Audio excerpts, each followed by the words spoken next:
You're all set, sir. Okay, good evening. It's 7:48, and we'll start the meeting of the Inland Wetlands Commission of Town of Woodbridge. First item on the agenda is election of our new agency chairman. Speak up, you can't hear you. Just talking to the mic. Can you please be kind? Just be kind when you're talking, please. We're going to start the agenda with the election of our new chairman. Do we have a recommendation for a volunteer from the current people? I propose Nick Zito. Okay, Wait a minute. we have a, Brennan, you can't. Oh, yes, you are. You're a full member. Yeah. You're good. Okay, cool. we have a nomination for Nick. All those in favor? Wait, we need a second. A second?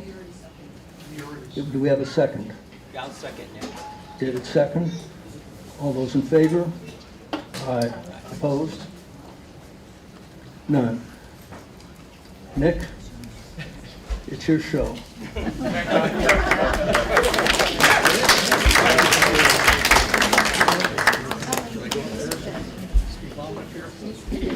In your spare time.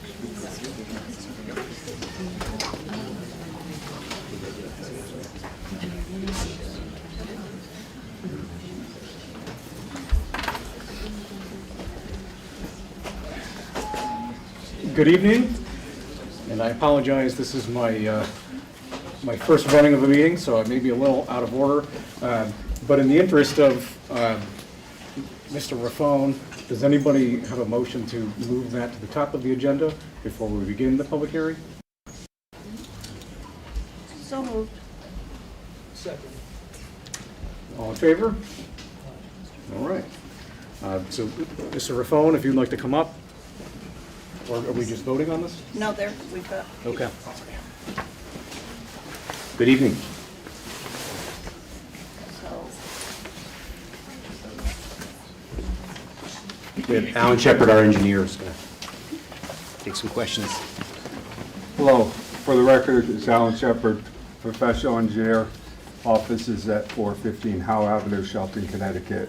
And the company's Nowakowski, Beam John King. We have the subdivision, which we submitted before, for Blue Trail Road, which is 3 lots on the end of the cul-de-sac. We met the town reviewing engineer's comments, and he had one question about the pipe on the crossing for lot number 1, or the lot number 3, excuse me, lot number 3. And we did check that for the 100-year storm, and it carries the 100-year storm, and they sent a note to Chris Dean this afternoon on that.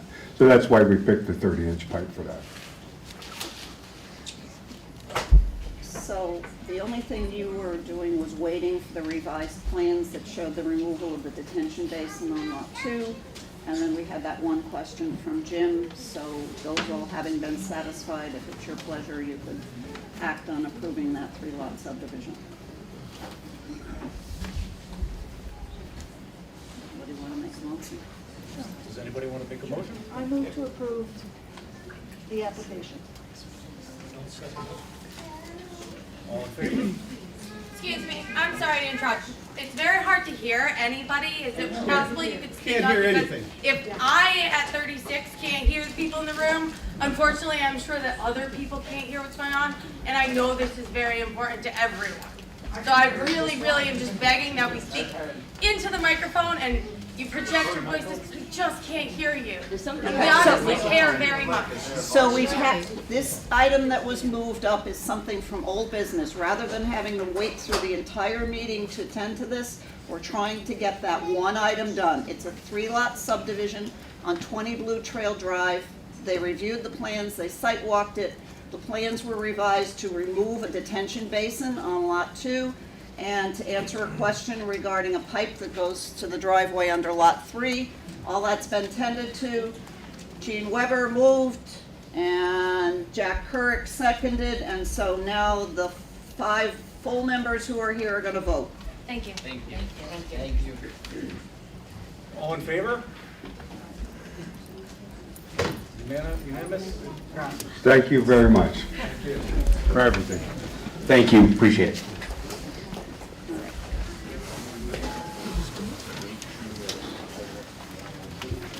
Chris, I still need Not, we're gonna get into this hearing. All right. So we will begin with the public hearing. Opening the public hearing now. We'll begin with the applicant. So please come up to make your presentation.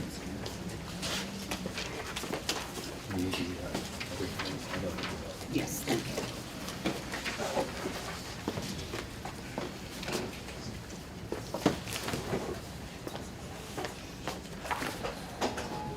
Good evening, everybody. I hope you can hear me. I'm attorney Stephen Bellis.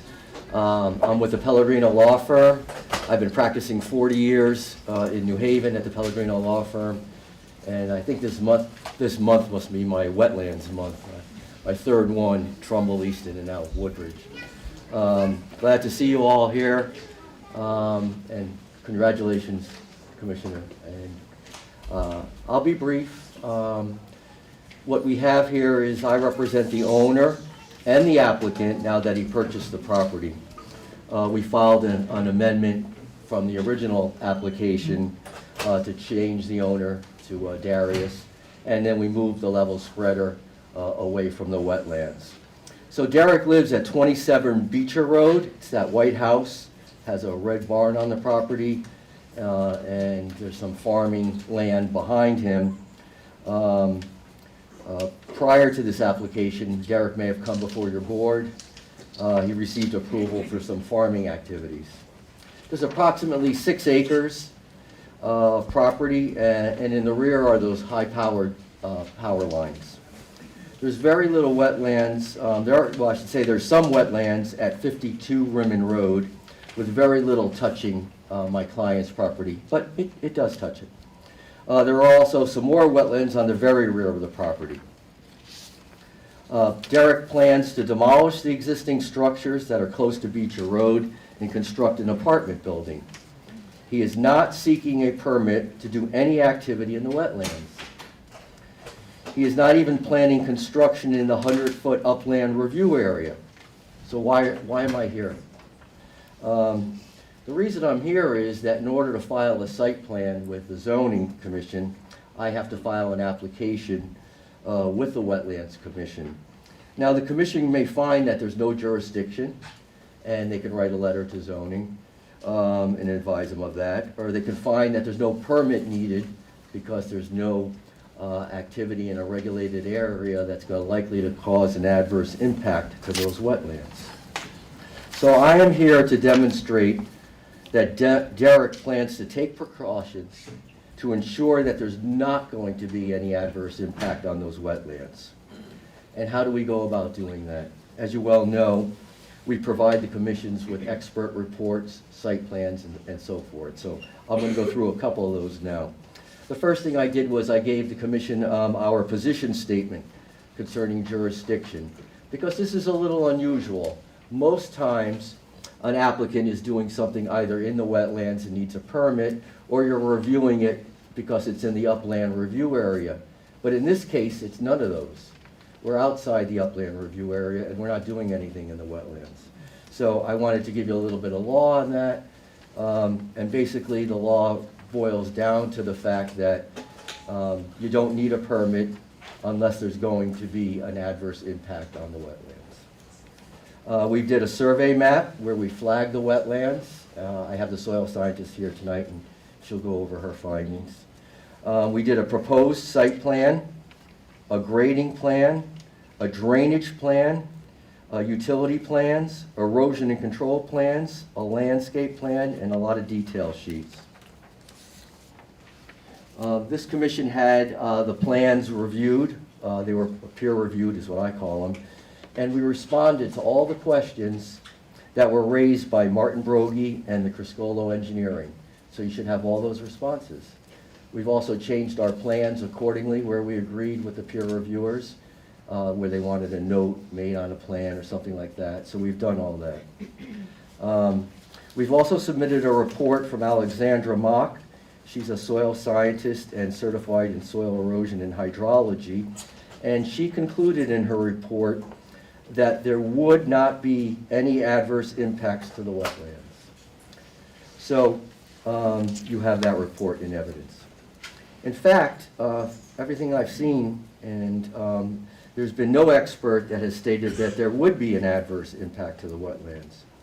And you'll see in my memo, and case law is very clear on this, the commission can only find an adverse impact based on substantial evidence of specific facts that show there will be an adverse impact, not the mere possibility. So speculation or general concerns or any of those kinds of things that we often hear at these types of hearings don't amount to substantial evidence. I feel like I'm lecturing like a teacher. That's probably not good. But the reason I'm doing that is because it's important to realize that in this case, where we're outside the upland review, we're not doing anything in the wetlands, the commission just, if they don't feel there's going to be any adverse impact on the wetlands, could just say that. And unless the commission finds facts from experts specifically saying this is the actual harm that will result, then you will not find an adverse impact. So I have your regulations, and I'm not going to go through them now, but you're very clear in your regulations of what is, you stated, what causes a significant impact. And they're listed, 1, 2, 3, 4, 5. I'm not going to go through them now, I will later. But what you will see, I think, is that we have given you a lot of information, and I know it's a lot to digest, but we wanted to be sure that you were clear and that you were comfortable finding that we're not going to harm these wetlands. So I did receive just today a report from some neighbors engineer, Mr. Trinkus, and a report from REMA's wetland scientist, and neither of them have demonstrated in my quick review of the report today that there's going to be a specific actual harm which is required by case law. I'll listen to what they have to say tonight. I've heard them both before many times, so I'm pretty familiar with them. But the long and the short of it is that we just got that report today. So I think we have a response from Mr. Trinkus. We may not from our ecologists. So we may need to continue the hearing is what I'm trying to say. But that's up to you. I don't control the meeting. I'm just suggesting if you need that, you let me know. So why don't I get started right away with the engineer, and his name is Doug, and he can tell you a little bit about what he's done with the storm drainage, so he can go over that, because that's what a lot has to do with. I also have a rendering of the building that we're proposing. Let me see what we got here. Just bring this for Doug. Okay. And then the renderings behind you. Yeah, so let me see. So I just want to make it clear, I'll talk into the mic, I'm sorry, yeah. I just want to make it clear, sorry guys, that we have not filed anything at zoning, okay? So there's no applications pending at zoning. We're just coming to you. You're the first stop. We have done some analysis with capacity for sewer, obviously, to make sure there's sewer. There's water in the road. So those things are, you couldn't do a project unless you had those two things. But we have not gone to zoning. So we're coming to you first. We're going to try to show you that there's not going to be any adverse impact, and then we'll go to zoning. But I don't think it hurts to show what we had in mind. You guys should be jailed. You should be sent to Oh, I Excuse mean, me. really. You realize it's gonna bankrupt the town, right? Excuse me, Yeah. he has the floor. I think that this is a wetlands commission hearing, and I address my comments to the commission, so I'm not going to respond to the comments made by the public. So this would be a rendering of what the apartment building would look like. Now, as I said, I haven't filed anything, so it may not look exactly like Sir, I'm terribly sorry. Can you point that towards the camera just so that way we can see it for the folks on the YouTube? Why don't you make an assisted living for some of the elderly people that might want to move into? So the next thing I have to do is show you what we have on the easel, and you should all have a copy. I'm just trying to make it easy for everybody. The survey map showing where the wetlands are flagged,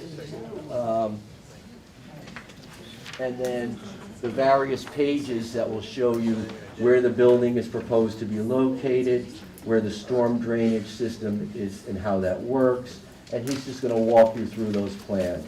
If you have any questions, you can interrupt Doug or I at any time, and we'll do our best to answer them. And after Doug is finished speaking, then I'll have our soil scientists and ecologists speak. So, Mr. Chairman, I'd like to ask your permission to have Doug speak at this time. Thank you, sir.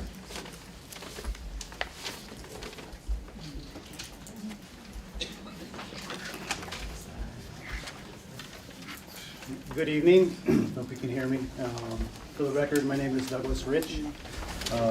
Office in Bridgeport, Connecticut, Fuller Engineering. It's 525 John Street. Let me just begin to say that we've, from a civil engineering standpoint, we've done the best job we could to protect the wetlands and protect the hydrology of the surrounding neighborhoods.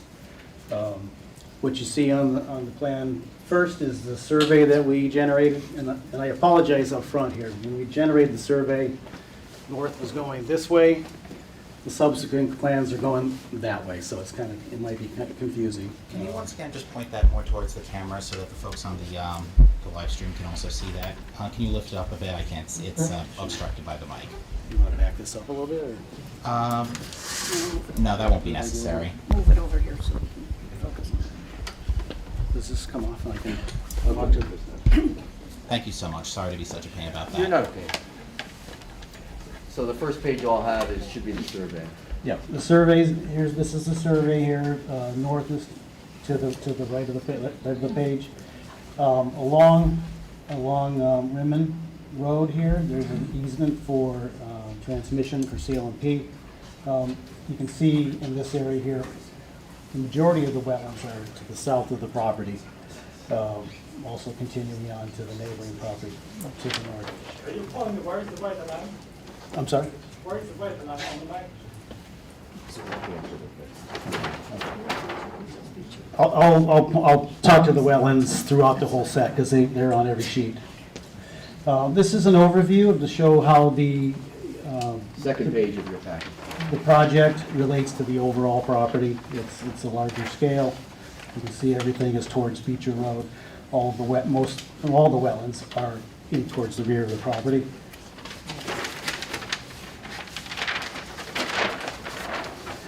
This is the layout plan, basically. It shows the geometry of the parking area. Entrance is gained from Beecher Road opposite the school. Comes in, surface parking is in the front of the building, and then subsurface parking goes down a ramp on the south side of the building, and parking is provided in the sort of the basement garage area. How many parking spaces? How many parking spaces? We can please hold our questions until they're done with their presentation. Thank you. Fourth page, apologize. You can turn it back towards them. I don't need it on the camera anymore. Thank you. We did vehicular analysis on the plans.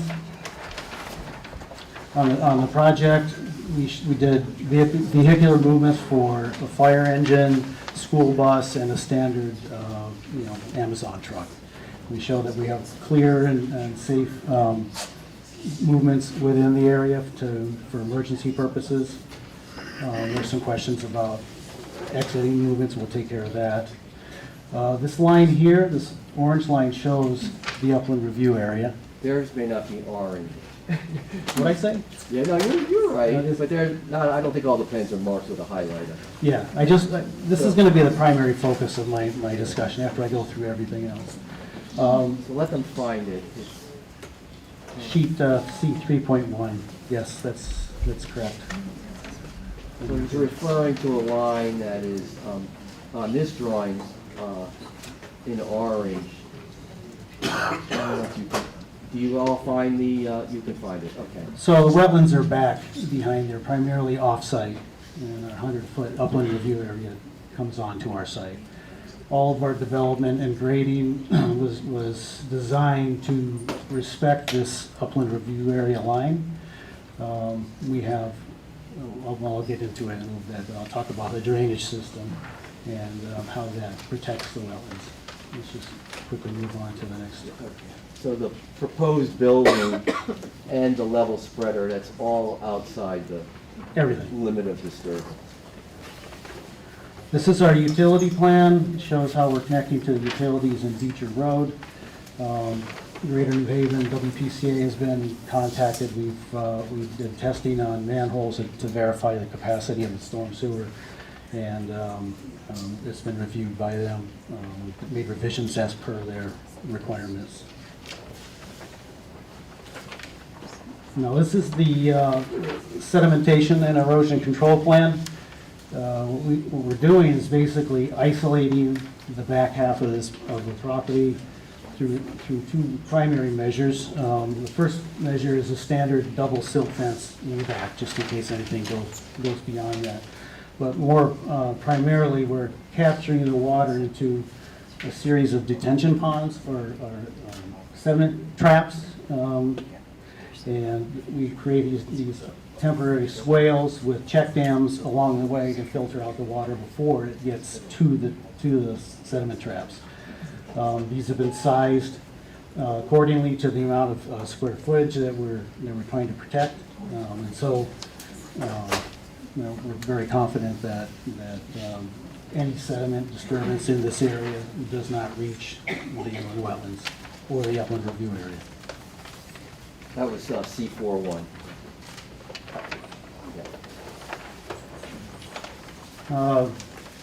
C 4.2 is boring stuff, but it's all the notes and directives which dictate how the sedimentation and erosion control is managed on the site, along with the details.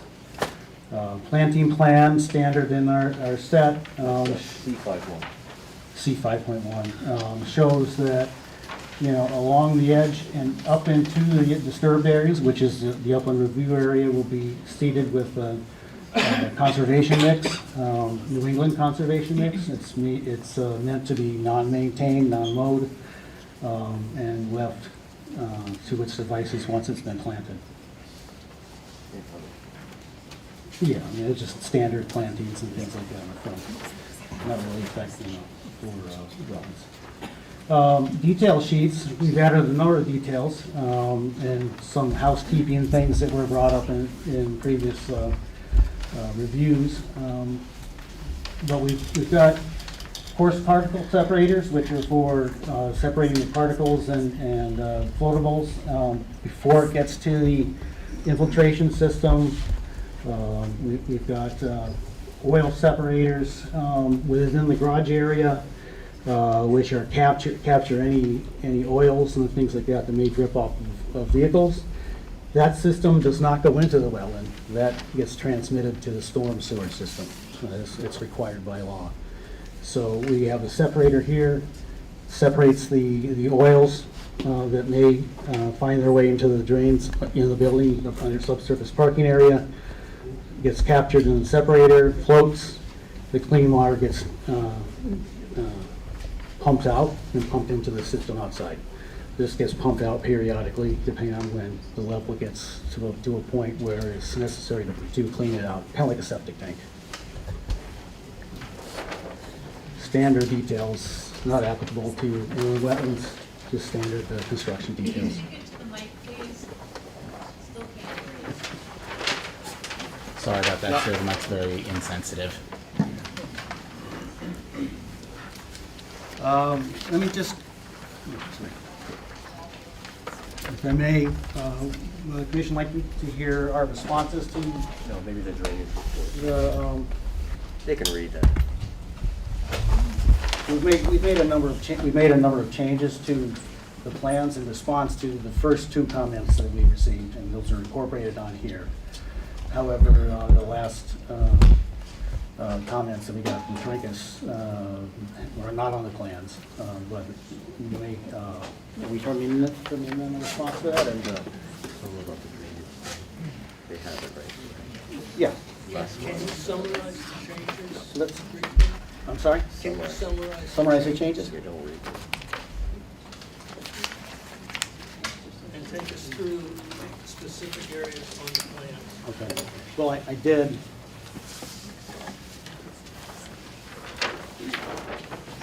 This is in no particular order, but I did highlight the changes we made. Let's go to 3.1. Next one. So 3.1, the initial submission had the level spreaders that you see highlighted in pink here.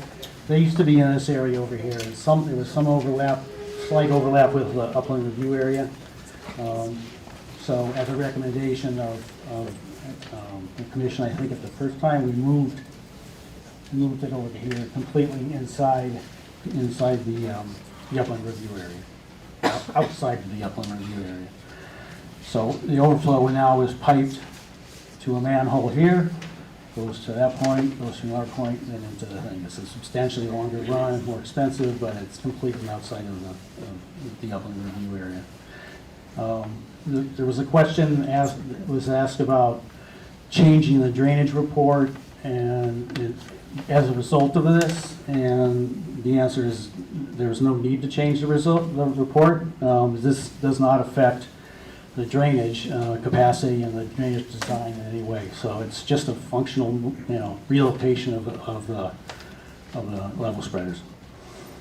One of the questions on the comments was sort of a mislabeling of pipe sizes and things like that. Those have been corrected on here. Again, that's just a matter of functionality in the system, has no effect on the impact to the wetlands. I will, just sort of describe the system.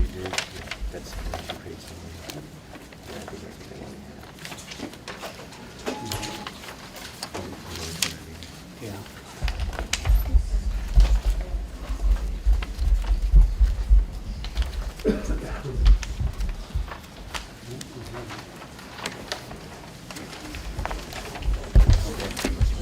Okay, so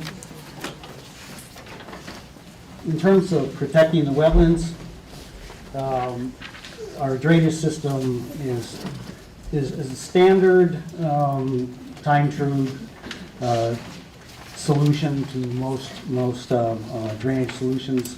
This is no different. It's a simple collection of water at catch basins, transmitting them through structures which remove solids, suspended solids, and floatables that would primarily be through 2-foot deep sumps in each of the manholes and the catch basins. So basically, it's a two-system design. This front system here, this front system of infiltrators, collects the water from the parking area in this way. The second infiltration system collects all roof leaders and drainage from the roof. So basically, catch basins in the parking lot funnel or channel the water through a treatment train, through PVC pipe, through level sumps, deep sumps within the catch basins and manholes, enters the stormwater system, infiltrates out. The system has been designed for a 100-year storm. In events that exceed a 100-year storm, the relief backs up and it comes out the manholes, the catch basins in this area. Some of this water will go towards the road. The other part of the water will go back towards this way and be captured by the other system. When this system finally gets to the full point after a 100-year storm, it bypasses and goes out to the level spreaders, where it'll drain sheet flow across the land toward in the direction of the wetlands. So the water quality is captured in the sumps provided themselves. There is some water quality benefit also from anything that might bypass into these infiltration systems. One of the comments was we specify cleanouts. These are meant to be maintained and cleaned out on a periodic basis, remove any accumulated sediments in there before they're transmitted out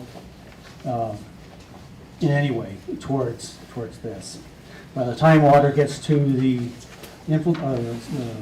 level spreaders, it's relatively clean and devoid of any floatables, and that water is good to go.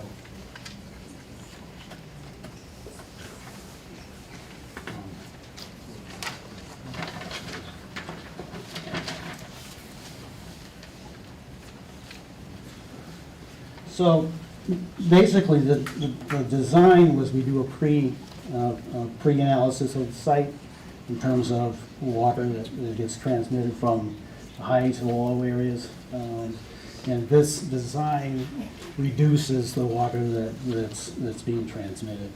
So it's a net positive influence on the wetlands. It's not I'm sorry, could you transmitting repeat more. that? But Could you repeat that last statement about what it So- reduces? we did, in any analysis that we do, we start with a pre-analysis. You analyze the characteristics of the property in terms of water flow. Drop of water goes here and up over here. Can't understand. Yeah, you have to enunciate. You cannot. I'm sorry. Mumble. Oh, I'm sorry. Say it's a net reduction. So, Post-construction. long story short, it's a net reduction in flow. That's based on the drainage that we've done on this property. So we're retaining enough water to make it a net reduction. So the water that reaches the wetlands under this scenario is less than what's being transmitted now. Is that good? That's good. We have to do that. That's what we have to do. How is that good? If we can please hold the questions until after the presentation. Thank you. Because we might forget Please write them down. No, we have to have a little conversation here, that's fine. Just to understand it. Appreciate we it. have to sometimes ask questions.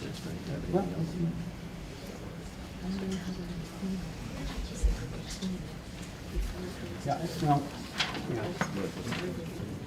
that's it. Yeah, just to summarize, it is designed for a net reduction. That's typical in any municipality. That's what we have to be equal to or less than the flows that exist pre-development. And in this case, we have a net reduction.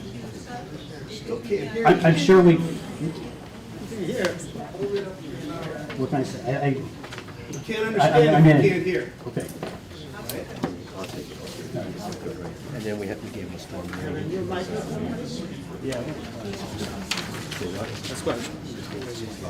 So you also have the full drainage report. It's that very thick report that we've given you that goes along with the analysis. So you have that available to you. And that was given to the peer review people as well. And any comments that were made, we responded to. So I didn't see anything in the peer review analysis that we weren't able to respond to. So that is basically the storm water portion of our application. Does the commission have any questions on just the storm water or anything that the engineer could address at this time? I have a quick question. Quick question. No, No. I'm sorry, at this point in the hearing, it is between the commission and them. And then there will be a time for the public to ask questions or comment. Well, like I said, at certain points. there I might be a understand, question but that's to not ask. the way a hearing runs. I've been on a board of directors before, I know how it runs.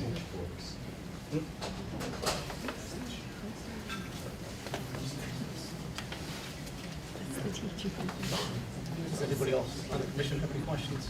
I have a question. Yes, So ma'am. is there a maintenance plan to keep these drains clean and well maintained? Yes, I think he mentioned that there is a plan to maintain them, and the owner would be responsible, whoever owns this property after it's built would be responsible for having that plan. Typically, you put that as a condition of your approval, that that plan be adhered to. So yes. Where is it? It's in the appendices. Yeah, I think it's in one of the appendices. Do you remember which one? Towards the end. Yeah, towards the end, but it's in there. And who monitors that? Yes, ma'am. I'm interested why you are able to say that a reduction in the water flowing into the wetlands is a benefit or a positive. Yeah, so the requirements by state law is that you look at the property pre-construction, right, and see how much flow there is. And they don't want all the impervious areas like the roofs and the pavement to make sheet flows go and just swamp those wetlands or swamp or even the road, right? So the requirements for all projects, not just this one, is that there be a net reduction. It's small, but there's a net reduction in the flow. They don't want everything just, because there's more impervious area now than there will be when it's a farm, right? So they don't want that flooding. That's the reason. So there's a net reduction as a result of your. Yeah, they go into these galleys. Yeah. Right, the structures that Yeah. slow the flow. Yeah. Clean the flow. Yep, clean and slow, both, yeah. Good evening. My name is Alexandra Malk, and I'm a soil and wetland scientist, hydrogeologist, and geologist, and certified in soil controls, also a landscape designer. And I would like to address this question because I don't want anybody to be confused. So the way the wetland is being hydrated is through the precipitation, groundwater, which usually responds to precipitation, and also sheet flow from the land surrounding the wetland. So in this case, the question was, are we getting less water to the wetland? No. Actually, the water is going to get back to the wetland the way it is right now, just via a different way. So this storm water is going to be now infiltrated to the groundwater, which is going to allow it to be cleaned, and then through the aquifer it's going to be flowing down towards the wetland, and there's going to be no loss. We're not taking any water out from the slope. It's going to be all preserved and sent via groundwater to the wetland, which is much better because if you think about overland flow, this amount of flow from the hard surface will certainly create flooding, erosion, and also it will be sent to the wetland very quickly. By the way that we're detaining this water in in-ground infiltration system, we're cleaning it and we're slowing the release. So it's not being violent, it's not being erosive, it's going to be gentle, but still is going to go to the wetland and feed the wetland the way the wetland needs to be fed. So I just wanted to tell you a little bit about the wetland area and also about the potential impact and how the plan addresses it. So I would like to turn a little bit because the Commission has the benefit of having the maps in the front of you, but I would like the audience to understand and see the map as much as possible.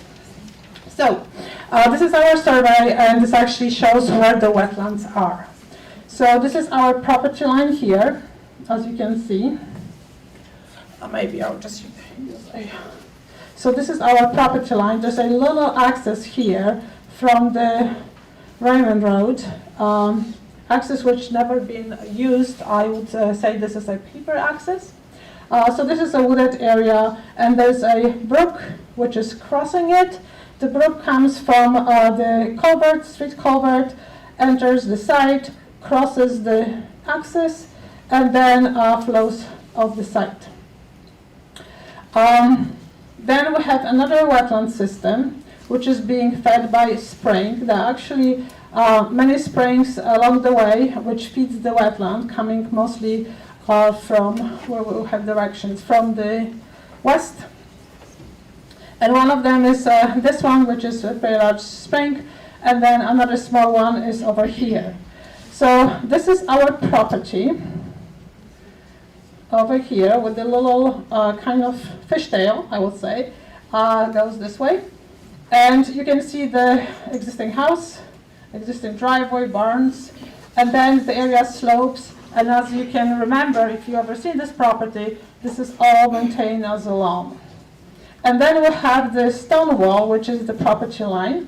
And you can see that the wetlands is actually located outside of this area, and only little area, which is also a little spring, which is kind of associated with the wet weather and wet period, is located slightly encroaching upon the property. And then we have this area.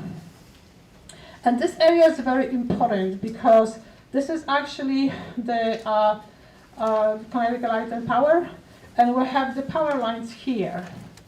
And this area, which contains majority of the wetland, I did calculate this. 65% of our wetland is actually located within this area. And this area is highly disturbed. What happened? There was transportation of those huge metal poles. They came here. They were excavated to be installed. There's a lot of compaction going on. The vegetation was clear cut, and this area actually runs with the whole stripe here, not only on our property, but continues all the way to the road and also off the site. So this area is maintained as a meadow, which I believe it was probably seeded as a meadow, but then was never maintained, and over time the invasive species always find their way and start creeping over, and then as a matter of a natural succession, we have first herbaceous ground cover, and then we're developing shrubby, and then we're developing woodland. That's the natural succession. That's how the vegetation develops to different stages. So right now we have meadow, which is fairly young, but because of the invasive species is being forced to kind of develop into the shrubland, which is not a good shrubland because all the shrub species, multiflower rose, etc., they are all invasive, so not very good for the environment and competing with the native vegetation surrounding the area. Now this section of the wetland is a remnant of the woodland, and I believe that before this was all cleared and disturbed, this used to be a red maple swamp and was high quality wetland. So this is a little remnant here, which is mostly buffer. So this is wooded, but all of this outside of this little wooded area is all, again, shrub, invasive species. And then we have this section, which is the axis, which is also wooded, but we have only little wetland area here, which is associated with the tributary. It's a little brook here. And then we have this spring area, which is partially wooded, but majority of the wetland basically is highly disturbed. Our development is coming here, and is going to be 100 feet from the wetland. Now, as you can see, the slope, everything slopes here, everything drains to the wetland. But this area is basically already cleared, compacted, disturbed. So this is not a high quality wetland. So the closest wetland, which is more than 100 feet from the development, is the wetland which is not high quality. The remnant of the wetland which actually is high quality is over here, which is the eastern portion, like the eastern property line. There's a little portion of it which is really nicely preserved. You go there and you have the red maple swamp, which has those typical hollows and hummocks, and you have the flooding, and you have a nice diversity of the trees and shrubs, but this is being buffered by the disturbed portion of the wetland. What else I wanted to talk about? So these are the areas and how they're being maintained. And I know that there are so many of you, and you all have questions and you would like to speak. So I would like to summarize and talk about the potential impacts and how we're addressing them. Can we go to page 4? Yep. Please? The one that shows drainage. So this development could cause two types of impacts. One is short-term impact. If you think about short-term impact, it's anything what can happen during the construction activities. We have excavation, we have soil movement, we have soil compaction, we have rains, and then we have stormwater, which is getting offsite. And if this is not properly controlled, then this can cause pollution to the downslope wetlands. So what we did to address all the short-term impacts, means disturbance during the construction activities, we are provided a very detailed soil erosion control measures. We have silt fences, we have anti-tracking padded the construction access, so we're not tracking the sediment on the road, we're not washing any of the sediment to the catch basins, we're not polluting any water around us. Also, we have the sediment basins, which Doug showed you. And those sediment basins, what they're going to do, they're going to be connected with swells and the check dams. So the swells are like little bit streams. So they're going to be trenches, which are going to be collecting all the stormwater coming from the disturbed area of the development, and then direct them to those little basins, which will capture the water, will slow down the flow, will get all the sediment off the water, and then the clean water will flow over through the silt fence towards the wetland area. In this actually drawing, the wetland areas here in the top. So we have all those measures which will take care of the construction activities, and if they are properly maintained, and we have staff people who will come probably and inspect the site. We have all of you who are going to be watching us, so if you see any sediment bridge or any problems, you will certainly call the town right away, and we'll make sure that all those measures are properly installed and maintained. Now let's go talk about long-term impacts, because these are short-term impacts which happens during the construction. The construction is done. The good news is that this area has no trees, so we don't have to remove any trees. So we're not going to be... We live in Woodbridge. I can stand from my back deck and I look over to the right and all I see is empty space. I've been living in this town for 21 years. You guys obviously don't live here. I have well water. Well water. I have All the trees. So let's go. This is Woodbridge. That's a tributary to Milford Harbor. Let's go talk about the long-term impacts. So long-term impacts in our case is going to be related to the hard surface and the changes in hydrology we all worry about, right? We're going to have now drainage which is engineered. There's not going to be a sheet flow the way it is over the slope right now. But so the calculations and the deciding of sizing of the drainage was done to address all the hard surfaces.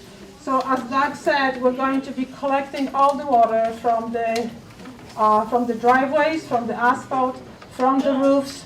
We are going to be infiltrating it to the soil. And not only the catch basins are going to be taking all the coarse particles, we're going to take all the sediment from the stormwater. And sediment is very important because sediment usually carries the pollution. There are a lot of particles which like to be absorbed by sediment. And these are actually the worst pollution. And once we separate this, and we also have grease separator, we have particle separators, we eliminate most of the pollution. And then we have the in-ground infiltration system from where the water is going to be slowly percolating into the ground, and soil is the best filter. So it's going to be filtered through, and then via groundwater is going to go back to the wetlands. Now, the level spreaders, this is going to be the only means of discharging something over land. Other than that, everything is going to go back to the wetlands via groundwater. Now, the level spreaders, as Doug said, they are going to be only used for 100-year storm. 100-year storm we usually have once per 100 years. I know the climate is changing, we have more of them, but they are not as often as every year. They are not as often in average as 10 years. We may have them now every 25 years. So those level spreaders are going to be used very, very rarely. And when they're going to be used, we have 100-foot strip of an area which is going to be a tight meadow. These are grasses and forbs, which are going to protect us and are going to give us the filter we really need. And it was documented that this type of filter, natural vegetation, is capable of removing more than 90% of the solids, but the sediment is already going to be removed by other means, but just in case we have it, and also by the plant absorption, some of the waterborne pollutions, there are pollutions which are dissolved in water and they are a little bit more difficult to remove. So the grass, by absorption and soil contact along the way to the wetland, is going to also clean this. Now keep in mind that we are changing use. This used to be a farm. And as you know, farmers applied a lot of pesticides and herbicides. There were a lot of nutrients coming down the slope every year. Now this change is, we're not going to really use much nutrients because there is no land to be growing vegetation. This is a development. So this actually will change and will help with cutting down the nutrients which are coming down. And I think in the interest of time, and I would like to hear everybody and be able to respond to them. So just like in summary, I just would like to confirm again, as my report stated, that again, the short-term potential impacts are going to be avoided by the soil erosion controls we are proposing. And then the long-term impact is going to be resolved by the use of the stormwater properly, with also the maintenance program and making sure that it works long-term. So in my professional opinion, this project being located 100 feet away from a low-quality impact wetland is not going to have any impact on the wetland, even the one which is low quality. Yeah, it's gonna put mud in you guys. Please hold your comments, or we will need to go in recess. Thank you. Does the commission have any questions of Alexander? Behind Ms. Mock. My question has to do with the delineation of the wetlands, because that's really the threshold question here. Like, I can't tell if you're developing I know what you're asking. in the 100-year flood. You'd like to know about the flood area flagging or and what not. you do. So there were a couple expert reports going back and forth that I read that there was some, our town expert took some samples of the wetland in the vicinity of your wetland flags, and there were discrepancies in at least 2 or 3 locations in his report. How do we know that the delineation is accurate? The delineation is accurate. I actually went to the site a few days ago. I was there on Saturday, and actually I was surprised that I found almost every single flag was hanging the way I hanged it. I added a pink flag. The old ones are red. I added pink flags with new numbers, the same numbers, but newly written numbers, so now you can see them better, and you can find where they were. I did check the area. He was talking about the area between flag number 3 and 4, and he said 15 feet from it. I did examine this whole area. I haven't found any hydric soils. I'll be happy to meet with him. We can work this out together. I don't have any problem. I went to the other one, which was flag number 20, and I agree with him that flag number 20 is supposed to be moved, and I did move the flag, and this is shown on the revised survey. Okay, so these updated plans show the change in the wetland delineation. Yeah, That's she's what referring our survey to said, WF, oh, maybe I can't read it right. No. WEFT 20. So the number 20 was moved Yeah.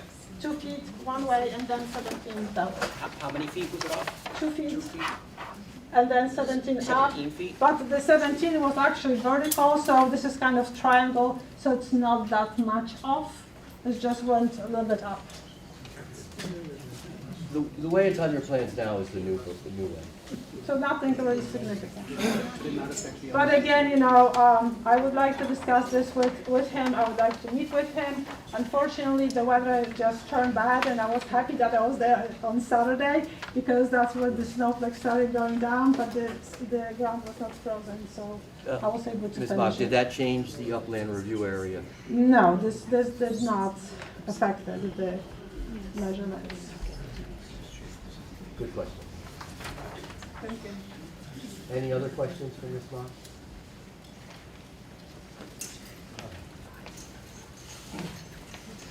You guys are all good? I'm here if you need me. Thank you.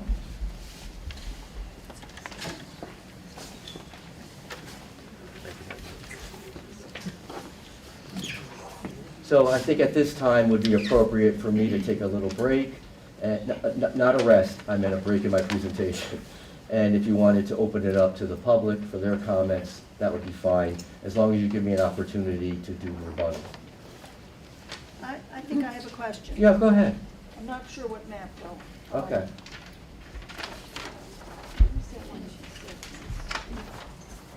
I think it's 4.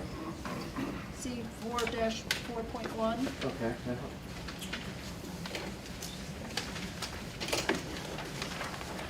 Yeah. Yeah. The orange line shows that the silt fence and the 100-foot boundary are almost on top of each other, correct? The silt fence, silt ours fence is orange, yeah. And then there's the little ditch with the little dams. That's the other orange fence, right? Orange line. Yeah, they usually put the silt fence Okay. on the 100-foot. Okay. Now, my question is, looking at that plan, the space between the corner of the building and the silt fence is negligible. Yeah, it's on one of my Reddit, you're right, 3 feet or something like that? How are you not going to impinge in the upland review area if you're working on construction 3 feet from that silt fence? Yeah, all of the engineering.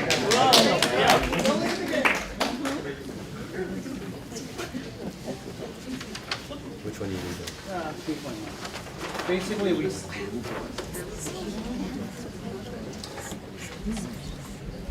Basically, the design started at the back of the building with a zero cut, zero fill line. We started, this is the most difficult corner, so we started at no cut, no fill.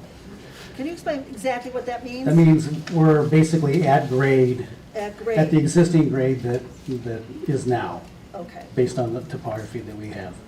We worked our way forward this way and that way to get the grading, the cuts in You have here to for lower that. you have to lower the We didn't want to put, elevation as you get toward Beecher Road. well, the floor elevation in the garage obviously is level. You know, pretty much we have drains at periodic places inside. From the entirety of the basement is level. This area in the front, the parking is elevated, probably 10 feet higher than the basement elevation. So you come in at the first floor elevation from the outside. Okay. And then there's elevators and things like that. So, but this corner here was the determinant corner, which all the design started from. And you're confident that you can avoid entering the upland review area with equipment? Well, I explained that to Derek, and he's confident that he can do it that way, and that's what we're proposing. Yeah, okay.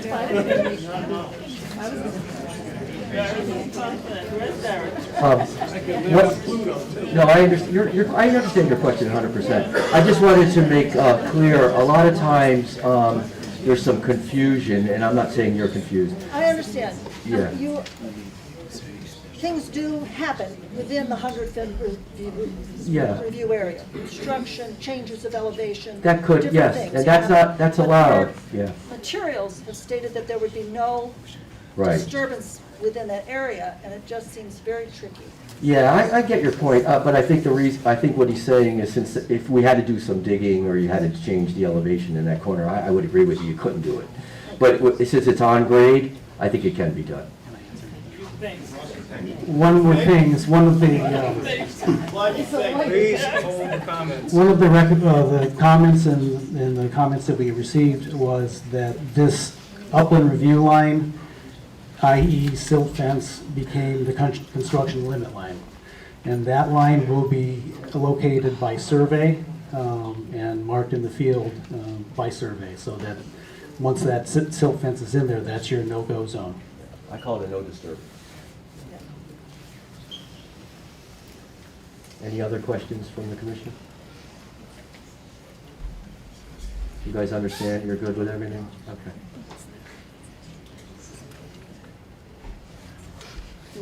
Yes. We have interveners. Yeah, so I understand that we have interveners. Nick, would you mind explaining what that means to everybody? Certainly. Commission? Good evening, commissioners. Good evening, everyone. Nicholas Bamonte, town attorney. So, Christine did provide me with copies of a petition for intervention that was received by Attorney Marjorie Shansky. By law, I've reviewed the application. I think it satisfies the legal requirements for intervention. What that means is Attorney Shansky's party that she represents, the parties that she represents, have an opportunity to ask their own questions, to make their own presentations, to offer their own experts. And I suggest that we provide the interveners with the opportunity to do that. Probably next, I would then, once the interveners have been able to make their presentations, we can open it up to the public, and then it'll be at the commission's discretion whether we should, or if there's reason to keep this hearing open. I think there probably may be. We'll see where we get to. That's the process. Do they formally have to vote to? No, they don't have to formally vote for the intervention. By statute, and I mean, after review, I'm comfortable that, yes, by statute, they have intervened at this point, so I think we have to give them that right. I would agree with counsel. Thanks.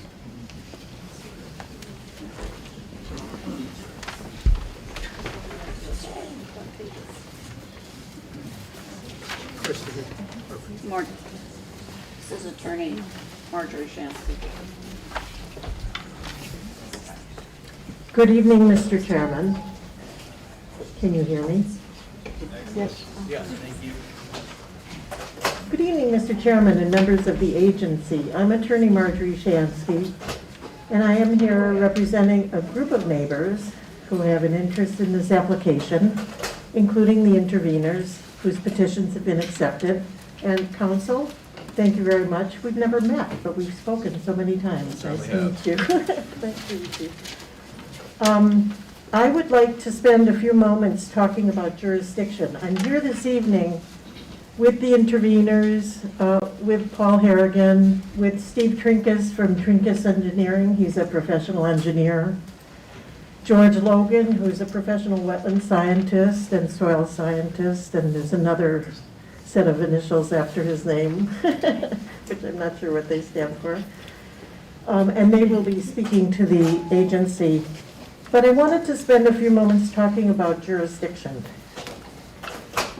I have read the application materials, the reporting, the drainage reporting, the environmental reporting, as well as the applicant's position statement, which talks about legal jurisdiction and suggests, among other things, that the Cornacchia case, to which reference is made in that position paper, that if there is no adverse impact established, no likelihood of adverse impact established, that no permit is required. That is not true. What is true under the Cornacchia case, which was a challenge to a denial of a wetlands permit, and the court found that there was not substantial evidence developed at the hearing upon which the commission could rely to deny the application. Therefore, the permit was issued. There are circumstances under Section 4 of your regulations when no permit is required. This is not that application. This is an application to conduct regulated activity. And there's another circumstance in which if there were no wetlands on a site, then indeed the wetlands officer could sign off, no permit required. But we have here an application to conduct regulated activity. And I would remind the commission that in your definition of regulated activity, which is found on pages 6 and 7 of your regulations, you have adopted the most expansive definition of regulated activity that the law provides, which is not only that activity in the wetlands is regulated, that activity in the upland review area is regulated, and after the Queech case, that the commission may find that any other activity can be deemed a regulated activity. And I think the pointed question that the commissioner just asked about the 3 feet between the edge of the building and the upland review area is an example of why the excavation, the construction, the soil disturbance, all of that regulated activity is within your jurisdiction. So this application is properly before you, and in so being properly before you, in my letter that I sent to the commission earlier this afternoon, the applicant has the burden of establishing its eligibility for the permit it seeks. And I've looked at Mr. Trinkus's reporting, I've looked at Mr. Logan's reporting, Mr. Brokey, Mr. Jim. Brady. Thank you, Freddie, at Crisgolo. Apologies to Jim.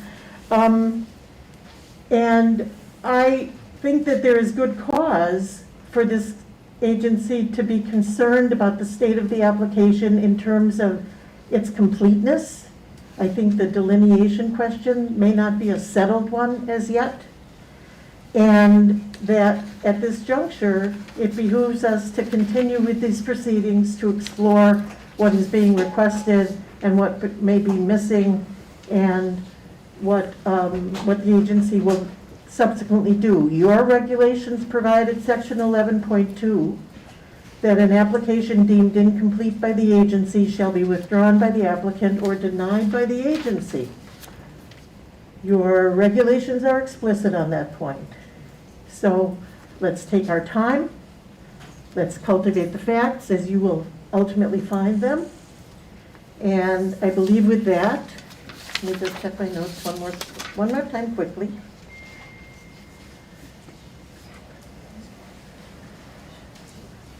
We will hear from Mr. Trinkus, followed by Mr. Logan, and perhaps then the interveners themselves. Thank you. Thank you. Thank you.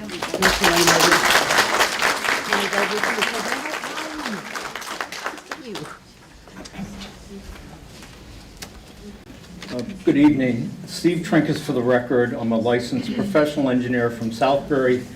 I'd like to give you a little history on my background before I get into my comments. I've done land development work since 1983. I lived in Reading, that's where I cut my teeth in land use.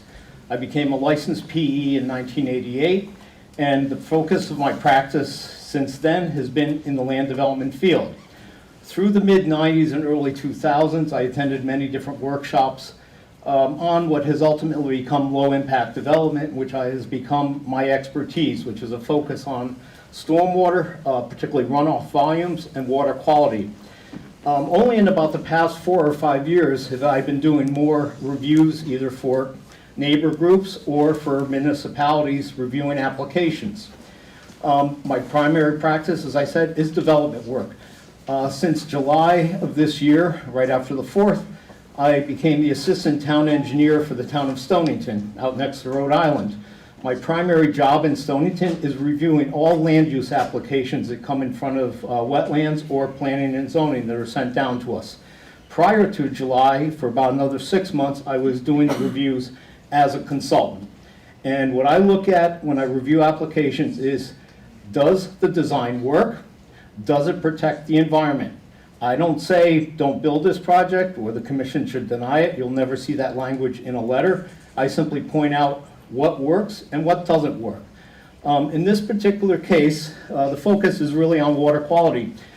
We have what's called the 2024 Connecticut DEP Stormwater Quality Manual. DEP, I keep saying DEEP instead of DEP, but it's a guidance document. It is designed to assist engineers in designing systems to address water quality.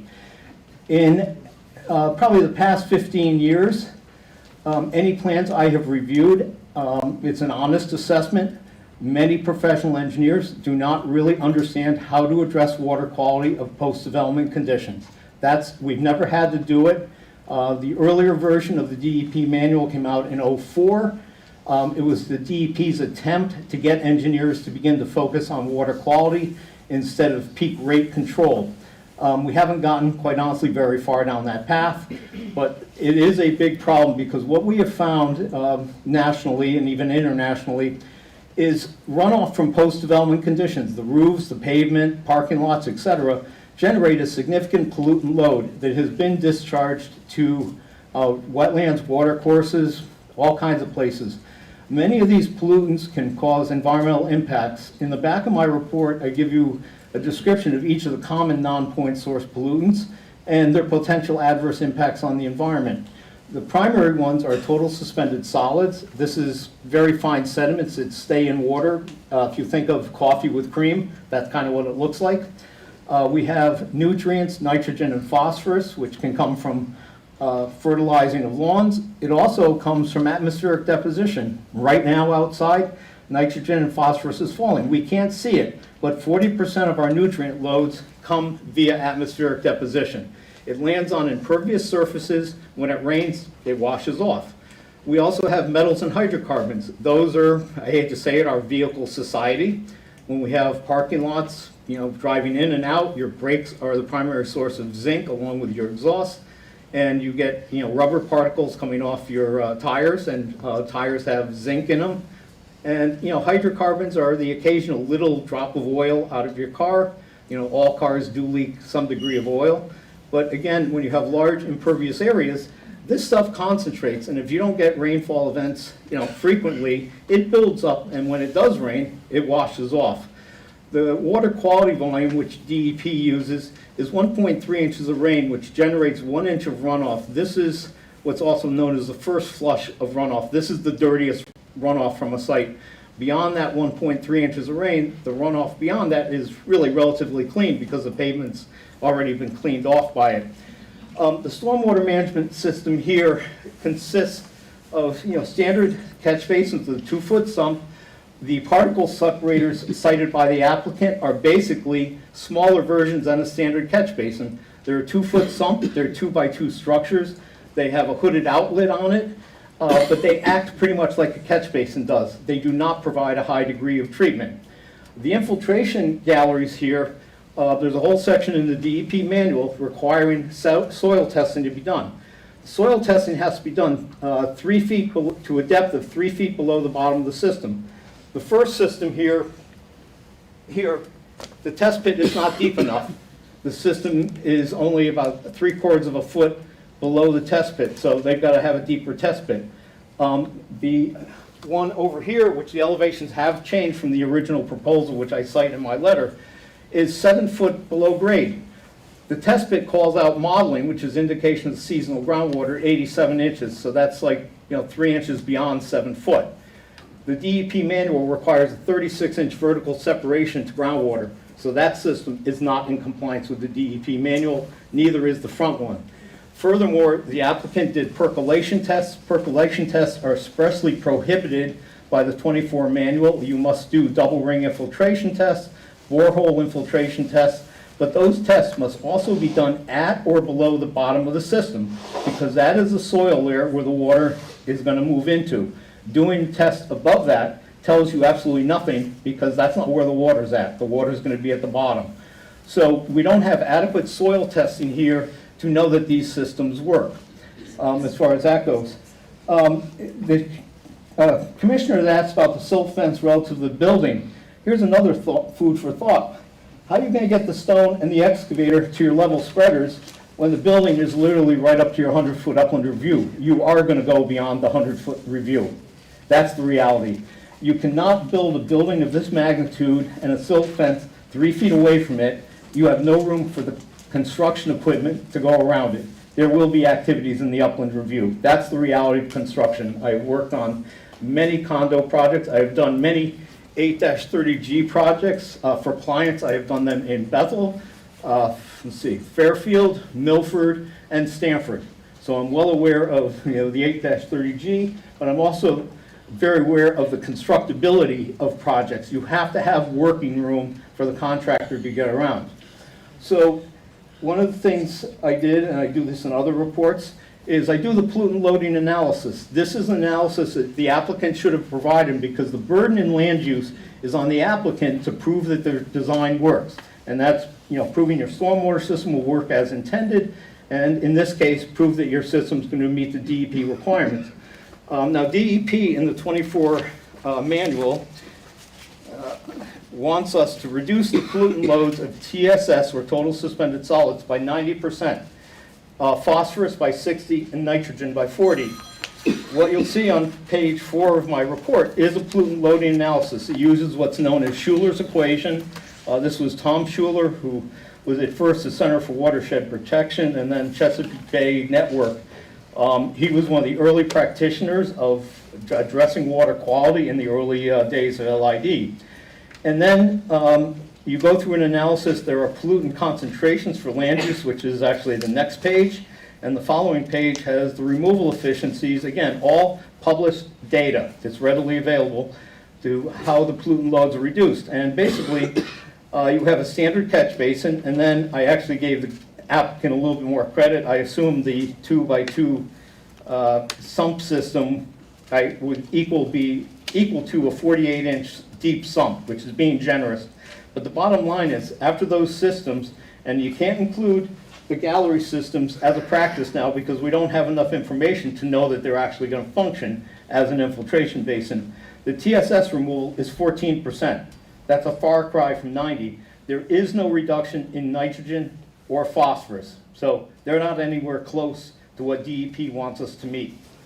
And these impacts, water quality impacts from increased pollutant loads, do not occur day one after a project's built, but they're a cumulative impact as that discharge is continually directed to aquatic systems.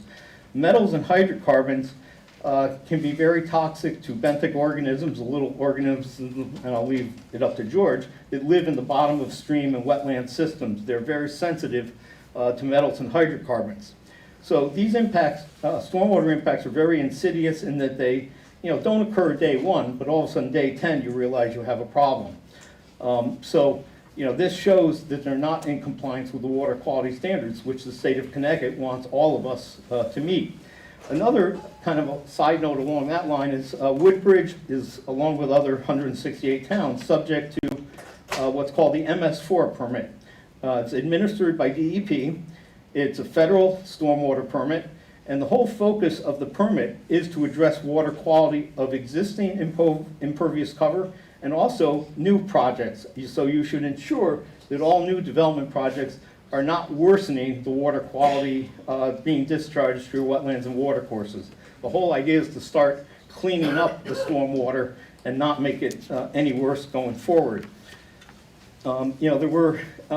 There's also, unfortunately, a line that is in our state manual that basically says if you provide the water quality volume as a fixed storage volume within any stormwater practice, it's assumed that you will meet those DEP pollutant load reductions. That statement really needs to be stricken from the record because A, it is not supported by science. All of these pollutants, except for sediment, come in particulate form and soluble form. Soluble pollutants, especially nutrients, just move right through the ground. Nothing catches them. As all the towns have followed DOT using brine and de-icing agents, we are putting very little, if any, sediment on our roads during the winter. So if there's no sediment being applied, there's nothing for metals and hydrocarbons to attach to. Therefore, they will stay in solution, and if they get into the groundwater, they will follow the groundwater to the logical point, which is downstream. You know, everything runs downhill. It follows topography. So, you know, that statement's not there. And the other issue with the statement is there are many practices in the 24 manual that have moderate to low nutrient removal and sediment removal. So it doesn't matter how much water you hold in a practice, the practice itself is incapable of providing the water quality treatment that Connecticut DEP wants. I did see that there are, you know, revised plans online. My phone kept kicking me out of looking at them earlier. But with only the level spreaders being shifted, many of my comments are still valid. I would like to just flip to the detail of the level spreaders because I could not see them from my seat.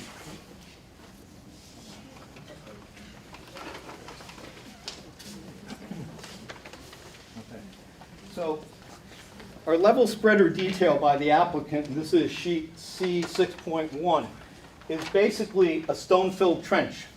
That is not a level spreader. That is a stone-filled trench. And I'm going to explain the difference. There's a very subtle but very important difference to it. A level spreader on the downhill side of the trench has a concrete lip. You can consider it a concrete curb that runs on the downhill side and up the two ends. And the reason it's there is to give you sheet flow out of the system. When you have a stone-filled trench like this, there's always going to be a low point or two along the downhill edge. Water is a creature that only knows how to do two things in life. It goes from uphill to downhill, and it ponds when it runs out of energy. But it will find the low points along that level spreader, and you will wind up with concentrated flow. When you have the concrete lip in there, it's set generally an inch higher than the top of the stone. So when the trench fills up, any excess water goes across the entire length of the level spreader, thus achieving sheet flow, which is the desired outcome of a level spreader. This is a trench. It's not going to provide level spreader. I have a review that I did in Greenwich of a subdivision where they had two level spreaders. We were down there about 3 weeks ago on a Friday when it was absolutely pouring. These level spreaders by the applicant were 60, 70 feet in length. The water was coming out in a 4-foot length on one end. It was not coming out across the entire trench. It found the low point, and that's where the concentrated flow comes out. These are not level spreaders. That's a short answer. They also do not provide any treatment. They're simply a discharge mechanism to create surface flow. The lack of infiltration testing is a big problem. I was actually in Stonington this morning in 9-degree temperatures, witnessing test holes by an engineer on a large project where they believed they had great soils for infiltration. Well, about 2 feet down of fill material, we hit gray, very compacted, extremely tight, silty sand, which is otherwise known as dead sand. It came out in chunks. It didn't come out as particles. You had trouble breaking it in half. So they thought they had great soils. There was none there. So that's the importance of digging the test holes. And again, they planned for infiltration. There's no infiltration in the soil. The geotechnical consultant was there, said, I could try it. I could be out here all day, and it might move 1/4 of an inch in 8 hours. The soil was completely unsuitable. That's why the testing is paramount to ensure that these systems work. And right now, we don't have any evidence that that system will work.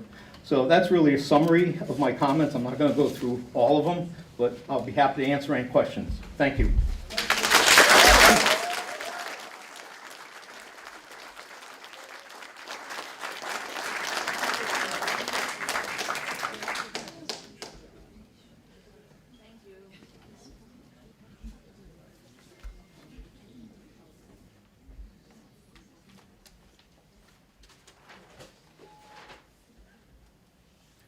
Good evening. My name is George Logan.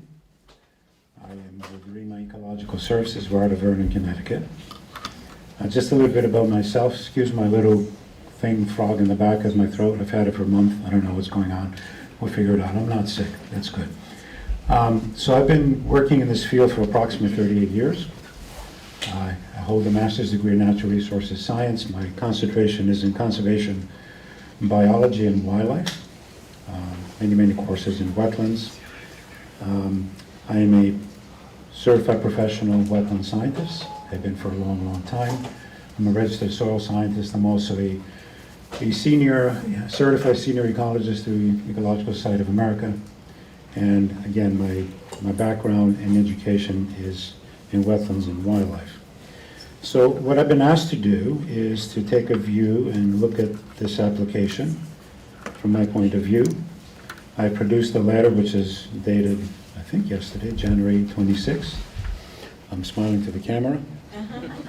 Okay. That's it.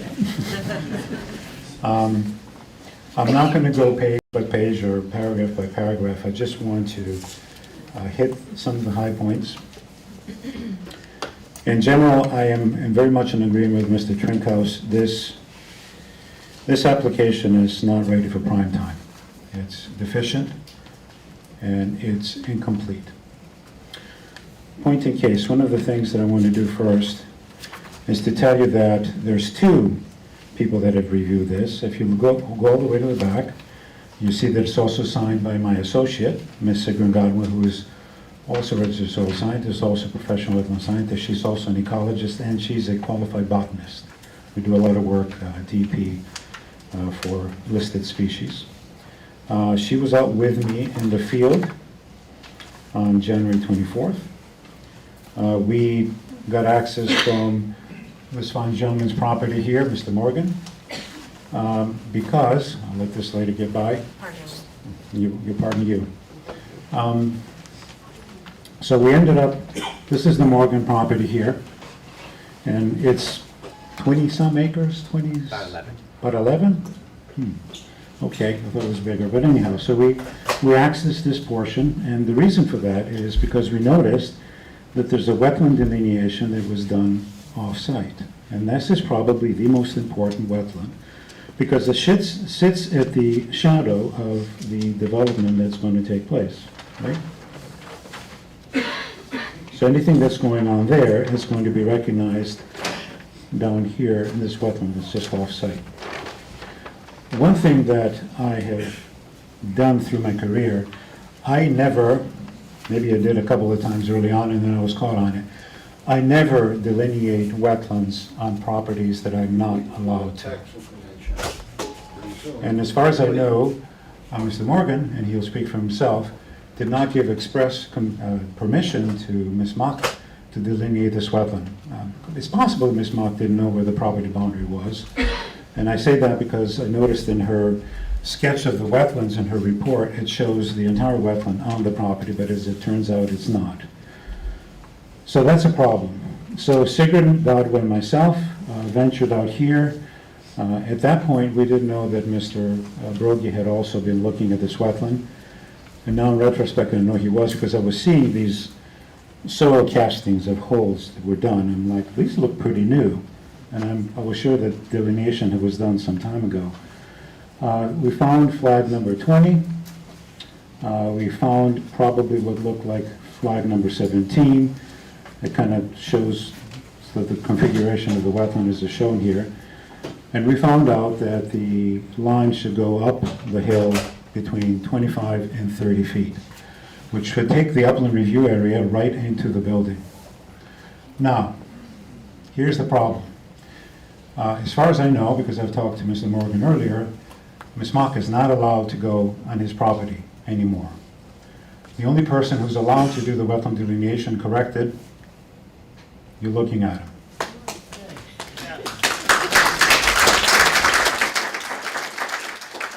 So as soon as I can, and I don't know if that's going to be anytime soon, because I hear we're going to have about 10 to 14 inches of snow, and I can't get out there before that, even if I wanted to, because I got a lot of work that other clients need me to run and do. We're probably not going to be able to do this delineation for, who knows, a month. Once the delineation is done, your consultant, Mr. Brogy, is certainly allowed to come and review the line and make any adjustments that he feels are correct.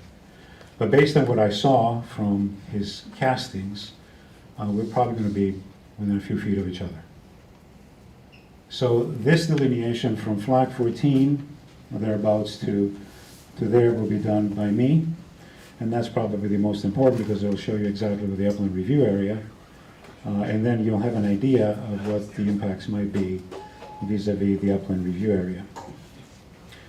We also looked across and we noticed that there was a silt fence, and of course we don't know exactly what the wetland was.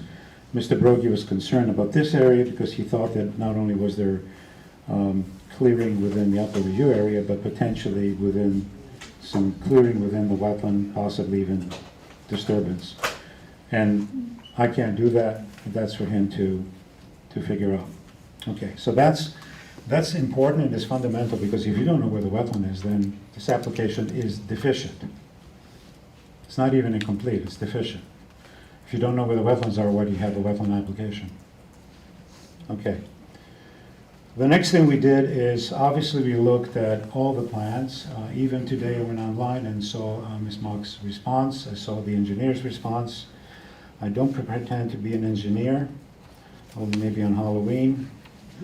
But I am a scientist, which means that I can look at calculations. I actually have courses in water resource management, so I can read calculations, I can do all that. So I'm very interested always to look at the drainage report.